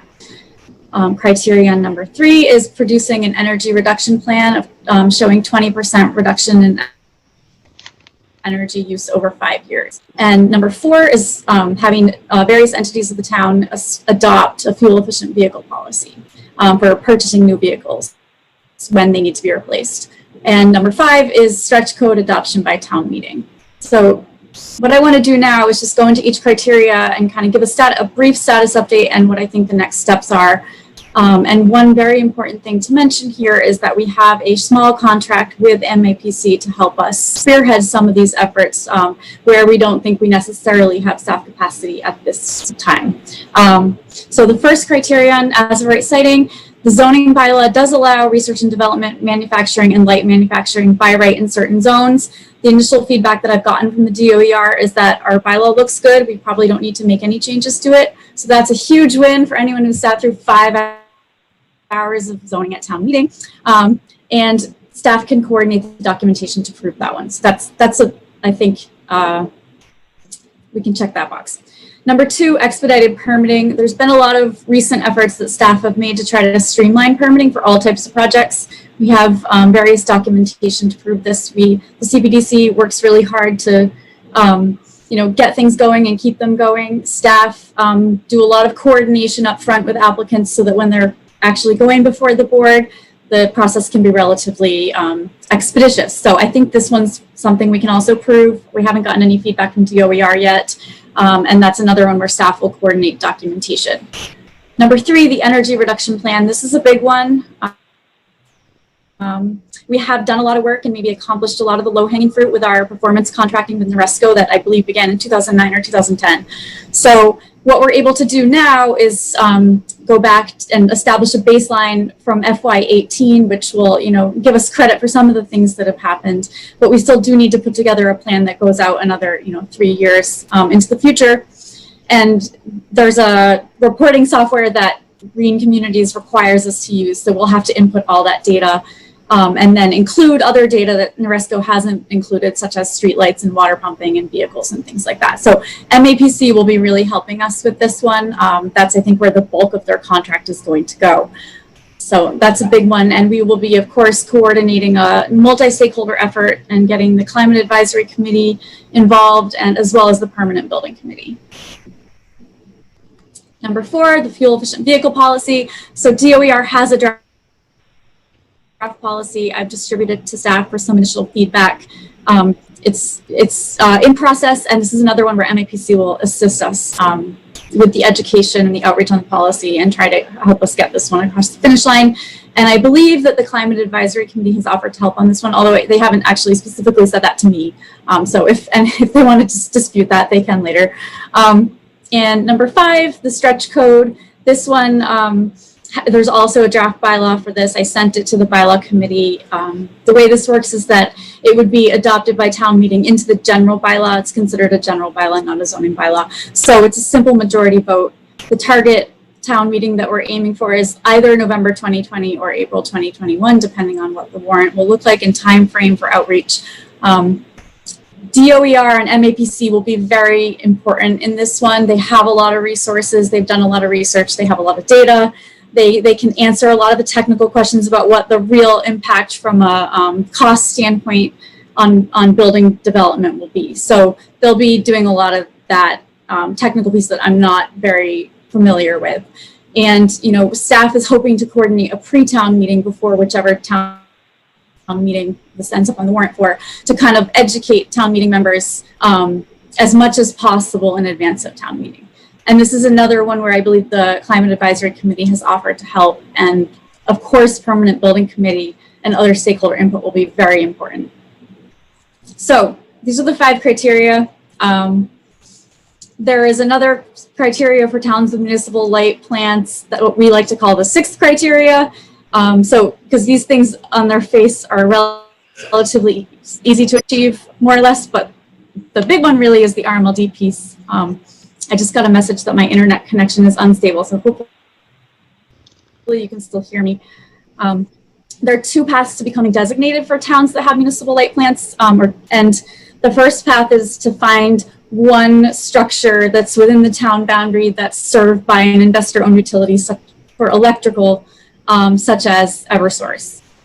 That investigation is ongoing. I think Colleen can probably speak a little bit more to that if she wants to. And then the second path is for the RMLD board to adopt the renewable energy charge. And this is no small thing. The legislation requires that it applies to all 4 communities served by RMLD. So that's my brief overview of where we are with things. And if you have any questions or comments, please let me know. Thanks, Julie. That was great. If I could just have one comment, this Green Communities designation, there are 351 communities in the Commonwealth of Massachusetts. Well over 250 already have this designation. So it's not as if we'd be pioneering this. In fact, it's a great thing that's been happening, and these are some great goals that exist with it. And thanks, Julie, for also making the point that, first of all, town meeting told us to do this, and second of all, the notion of helping to inform, obviously the board here, but at some point the community in general about what's going on and why, as well as a pre-town meeting idea, so that town meeting members would have input and thoughts and have a chance to get their questions asked and answered in advance of town meeting would be great. So board members, any questions for Julie? Mark, I have a quick one. Sure, go. Is there a timeline for this, Julie? Is it too hard to think about? So I think that there are a couple components of this that we don't really have a lot of control over, and that the first one is the stretch code adoption by town meeting. We can do as much outreach and education as we want, but ultimately it's up to the town meeting members. And then the second piece is the RMLD piece, which is still a bit of a question mark. So I think, you know, the 5 criteria are really good things to do, many of them anyway, so we can continue to make progress on those and then hope the other pieces will fall into place, you know, down the road. So the time frame, you know, if everything could go like as would be ideal, maybe it would be 2020, but like realistically it might be more than that, or potentially never. So I mean, I just want to throw that out there. I don't like to think about never, but So once we oh sorry, Julie, once we check the boxes, they're checked and accepted. We don't have to. If it takes longer than we like, you know, everything still stays implemented that we've already done. Correct? I think we'd probably have to make sure the plan is the energy reduction plan is current. But yeah, I believe that's correct for the other criteria. Thank you. And Carla, if I could just add for a second, and then Karen, I'll call on you. There was a meeting that Julie and Jean coordinated, a large meeting with DOER, MAPC, the boards that are involved, quite a few outside parties also, just to kind of understand what's possible and how all these things might happen, to get their support for how it can happen. And I guess 2 things. One is, as Julie said, the goals are laudable no matter what. But the bigger point is we had Noresco join the call also. Noresco is the group that does performance contracting. They did it for us already once, and we're in negotiations, or about to be in negotiations for the next round in terms of what they can do to find us energy savings. And so having them at least hearing the discussion, I think, was very important, and hopefully there may be some more input that comes from them. And as we think about the need to save 20%, in some senses, they're a big part of the engine that drives that savings and finds that savings for us. So we're trying to coordinate all the resources instead of having disparate efforts going on. Sorry, Karen. Oh, I was just going to comment on Carlos' question. Usually they like to accept new communities every October. This year they have already extended that to the end of December because of the pandemic. So that would be our next option, the end of 2/20 as opposed to October, which case we would have not been able to do it because town meeting wouldn't be until after that. But so there's still an opportunity for 2/20, but we'll have to see. But I do want to commend Jean and Julie and everybody for all of the work we've done so far. And Julie, I had no idea, like you had already done this for Concord, and we didn't mention Joe as well. Joe has been able to pull up a lot of data. Joe Huggins, thank you. Had already on that Julie can use to wrap up into this application. It is a big task. So thank you guys, and thank you for this. If the board doesn't have any other questions, can I ask David Zeke from the Climate Advisory Committee has asked if he could just speak for a couple of minutes and share the Climate Advisory Committee's role and support, I guess, for what's going on here. Thank you, Mark. I do have a couple slides. Should I show those myself? Please. So, Julie, I think you may have to release. Yep, there you go. Yeah.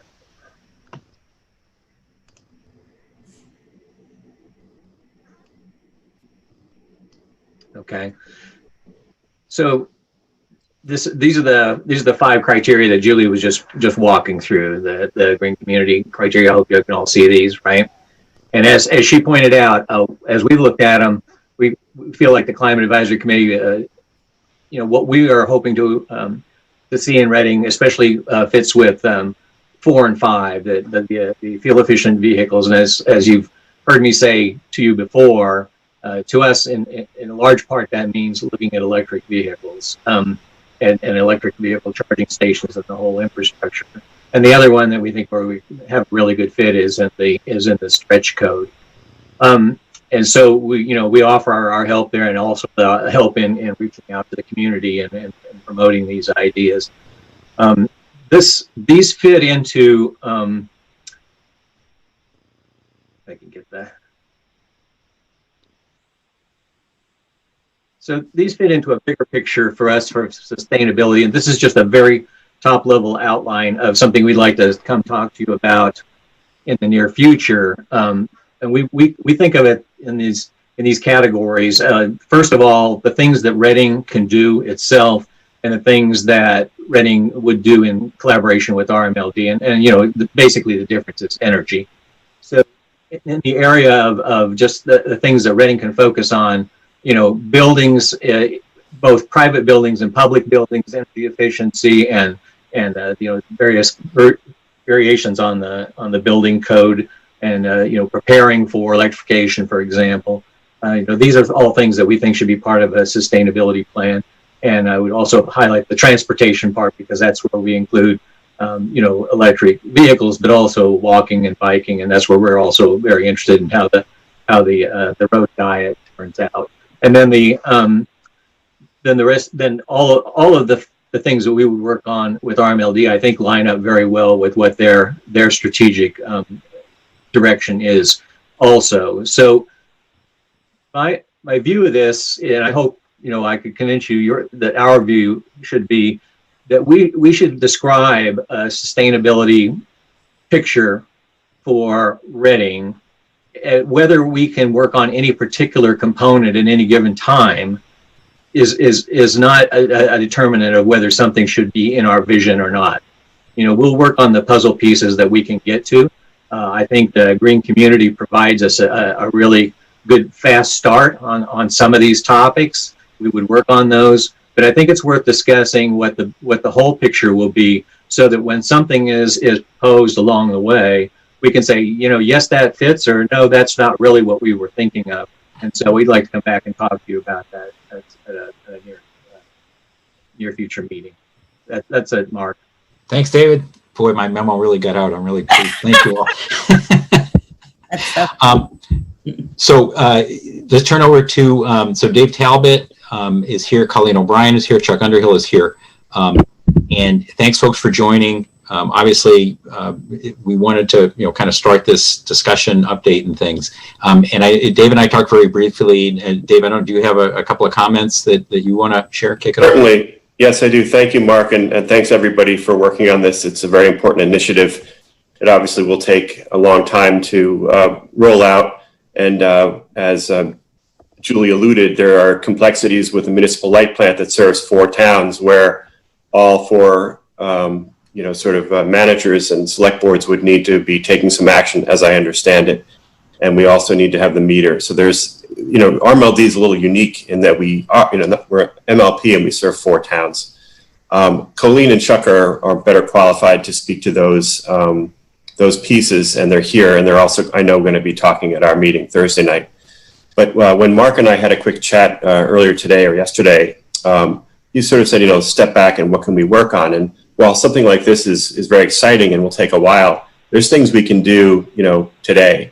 And I want to highlight one. The last 2 days we've had heat indexes 100 degrees, and we're going to get a lot more like this.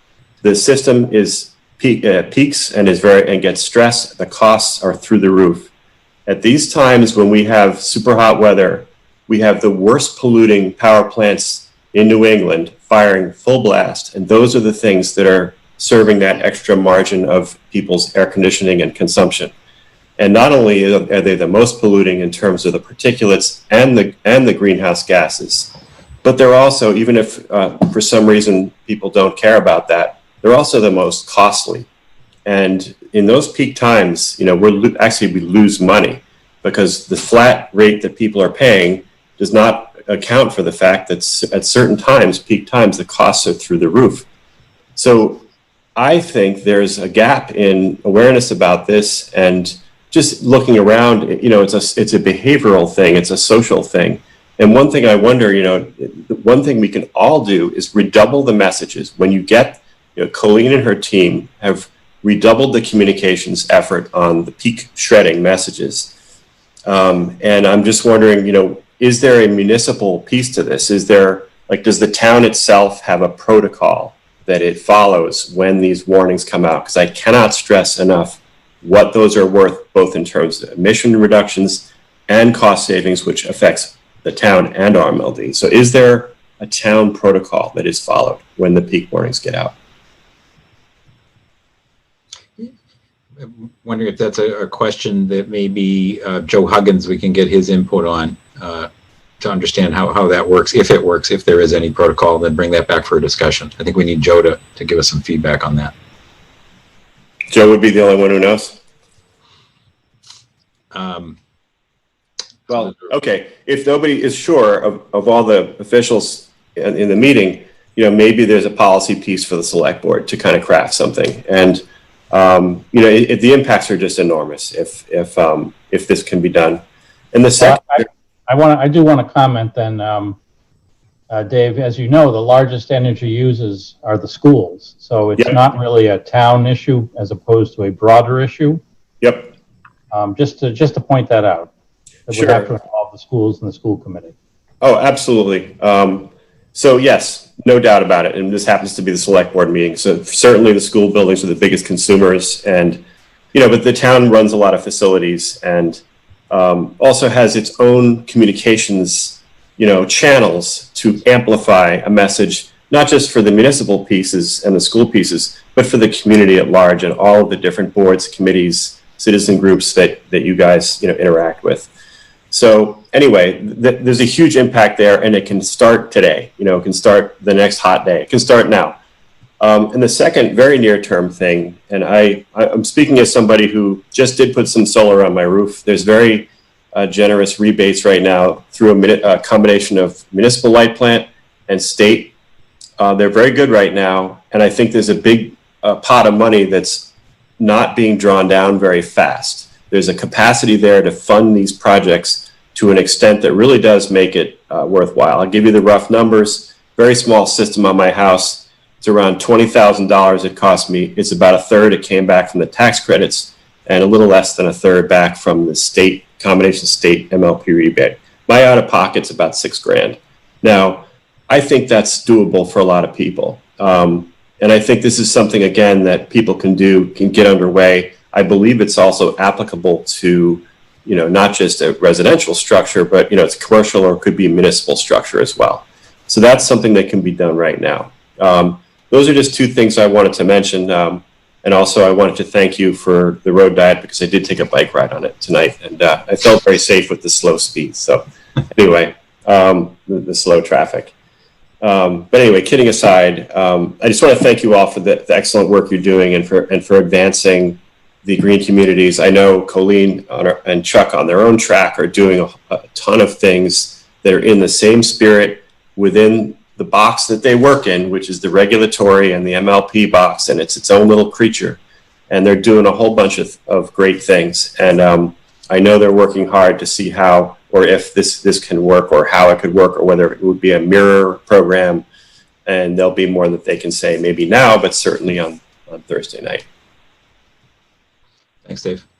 And I want to say too that I think for the last few years anyway, there's been more of an effort. I think Vanessa has been one of the strong leaders of this, and Karen, particularly from the Finance Committee before, and then coming over here to want to work more closely with the RMLD and figure out where our interests coincide. How can we do more stuff together? And so this is, again, this is an update meeting. It's not anything beyond that. It's just kind of saying, here's kind of where we're thinking. Colleen, any comments you want to share with us? No, thanks for having me on. I think Dave did a good job for like you said. I would love to have another opportunity when we have more time to talk about some of the other green things that we're doing. We have a Board of Commissioners meeting this Thursday night. We're going to talk again about our purchasing opens on power supply and how we're trying to clean our entire portfolio. So if anyone's interested in that, I know we've had some public in the past few meetings. It's very educational, and I want to make sure that my board is well informed for our policy on sustainability update soon. But Mark, I look forward to coming back and providing some more information to the public on the RMLD offers. Just as a reminder, though, when Dave's talking about the rebate that is in addition to the RMLD rebate on the solar, that was extended until the end of the year. We'd love to see people take advantage of both because it really does, really make it fairly reasonable to afford. Great. Thank you. Thank you. Thanks. Yeah, Chuck, did you have any comments you wanted to share?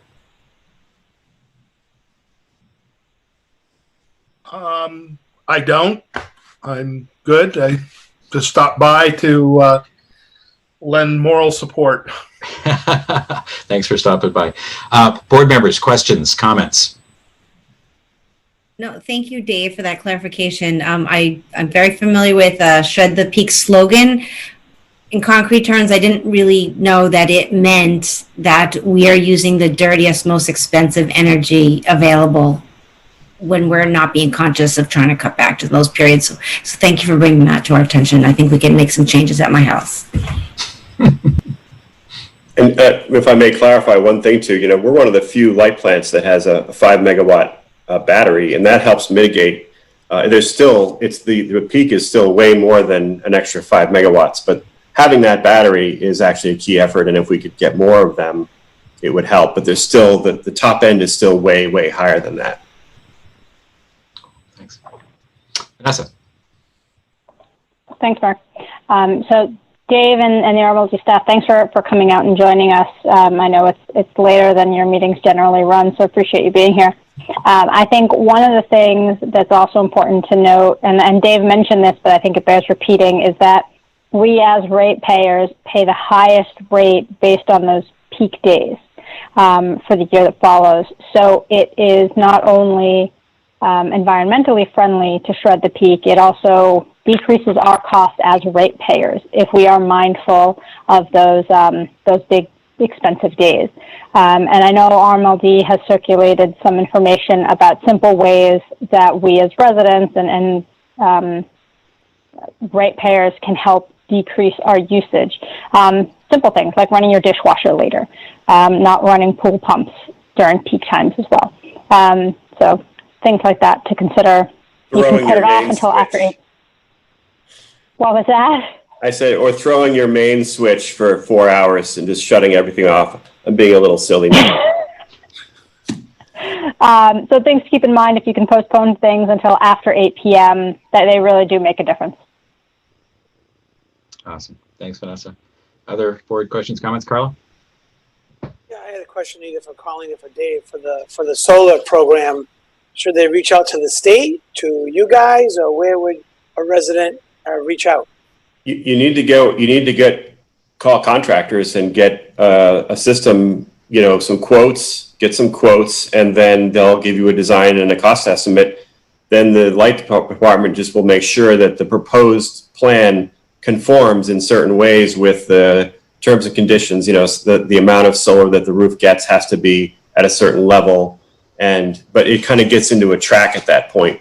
But then they're great at handling the paperwork and that stuff. The contractors are, and the light department's great, and the staff is great about just getting things done. All right, thank you. Yeah, it was a great presentation. Thank you. Carla. Anne, any questions or comments?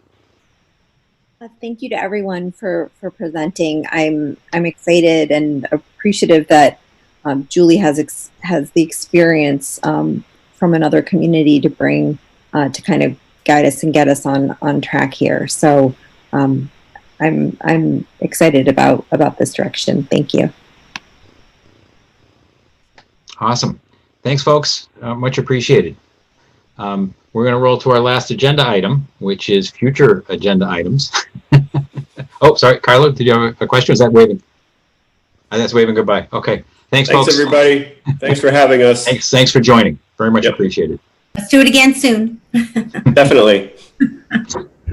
So board members, tomorrow evening, 7 to 10, is our retreat. You should have a link to that. It's a webinar format, so you need a special link. You need to, you may need to register first. So don't wait till the very last second. Just try it a little bit early just to make sure that it works. If you have to register, you'll get an email sent to you. If you don't, then you'll be able to go directly into it. Jane Wellman is going to lead the meeting. She sent out some questions, some homework. Take a look at the agenda, please. We're going to do 7 to 10. From the agenda, you can see what I'm hoping we can make sure that we do at the meeting. So it really is kind of how we're going to work together as piece one. Piece two is looking at goals, our own goals, and then thinking about, we'll have a little more time before we think about Bob's goals as town manager, but kind of our goals and priorities internally for us as a team, the select board team. And then just thinking about how that's going to match. And then part three is thinking more about meetings and how we're going to get stuff done. Tonight, actually, I thought worked pretty well in a lot of ways. I think we got a lot of stuff done and kept it in a pretty good time frame. But I think we want to be open to that. One of the key ingredients is there's a self-assessment. So it's asking us to take a look at ourselves and how we think we're contributing today and to think about how we want to contribute going forward. This is meant to be a very positive kind of discussion and how do we become effective? How do we do the right things for the town? And how do we work as a group?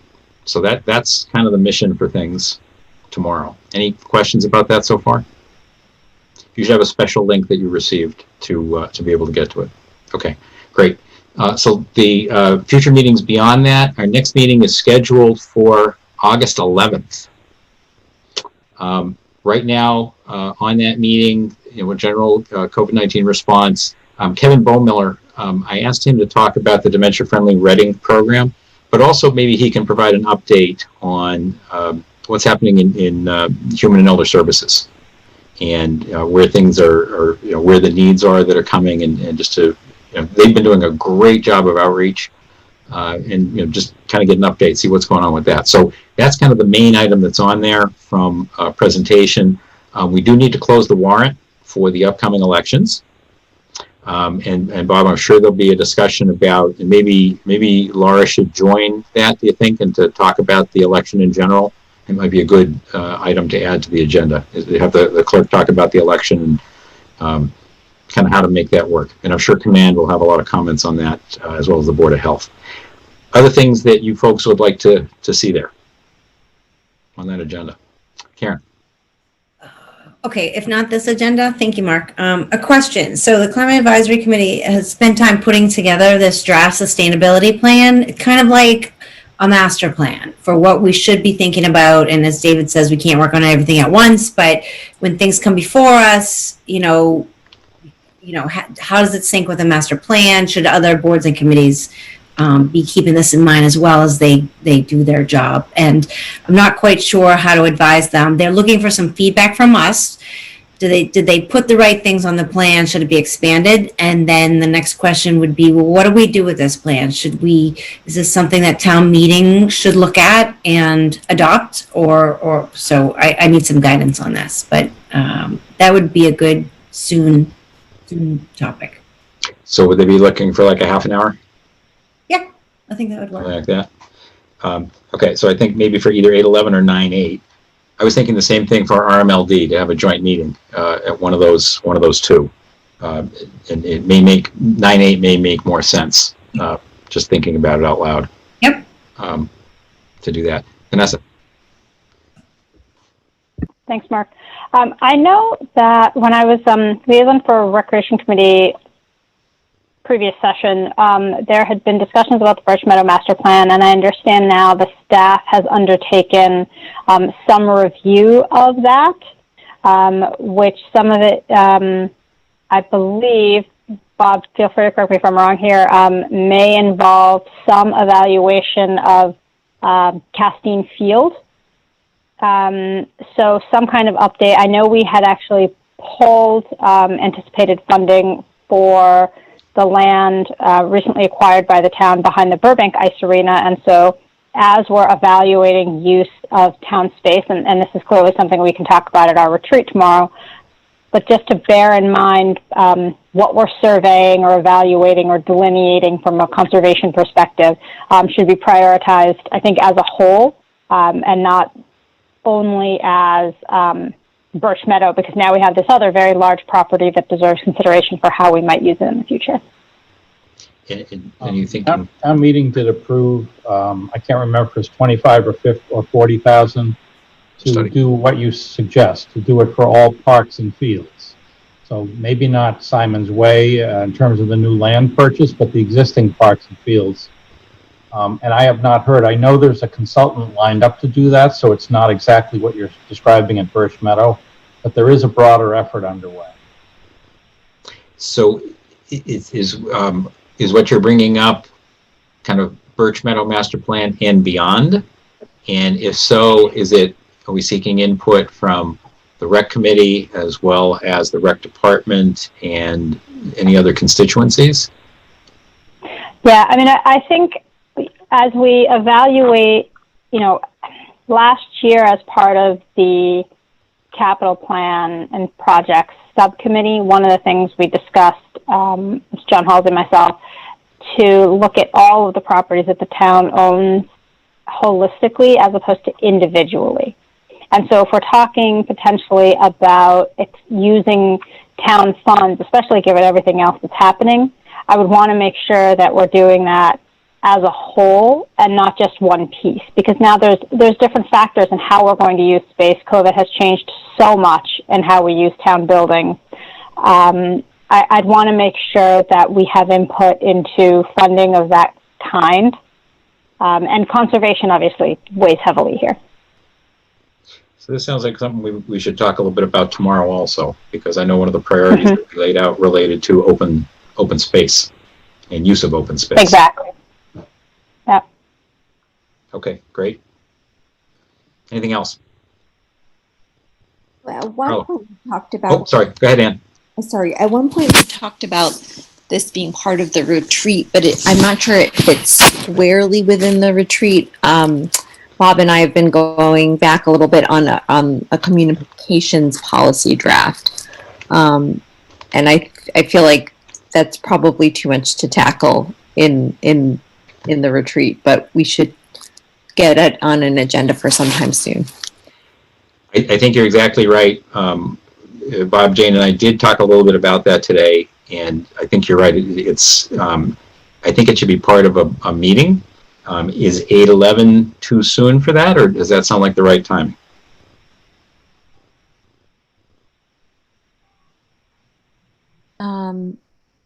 I think, Ann, the first question is whether we want to step back and look at all of section 1.4. It's not that large. Okay. Certainly the smaller piece would be ready for August. The other one may be, I just don't know. I know you're busy for a couple of weeks. So how about that as a maybe, Mark, and Bob and I can. Okay. Great. Cool. I'm sorry, Carlo, I cut you off. I just want to remind you that you're probably going to need to take some action on downtown parking. Who knows what? But we're all in agreement. It's all fabulous. Plenty of parking. It's perfect. Never mind. Sorry.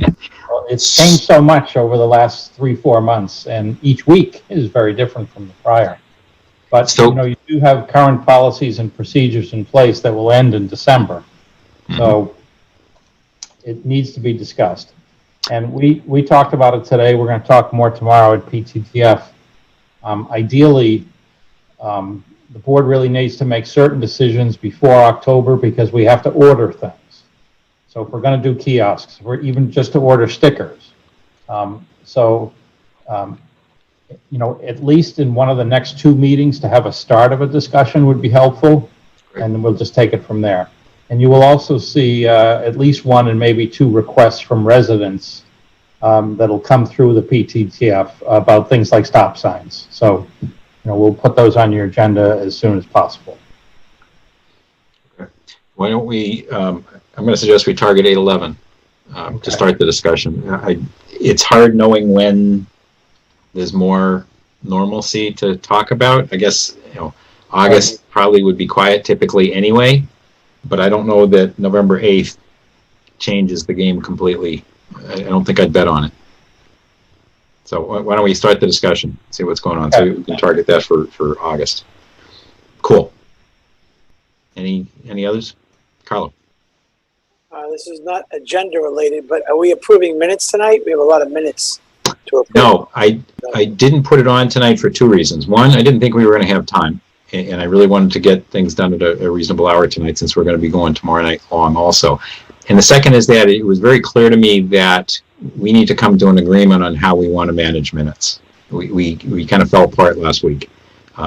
So drafts exist, but I think we need to talk through, and I think we can do this as part of tomorrow, how we see the best way to guide Caitlin to what we want, and to guide ourselves for when we're going to review them and offer amendments if there are going to be those, and when we're going to approve them. And I think it's part of our discussion of how we work together. And then I agree with you. I think what we'll do is we'll put it at the front of that 8/11 meeting, so that we get right to it. That's a great idea. Let's just put it right on the front.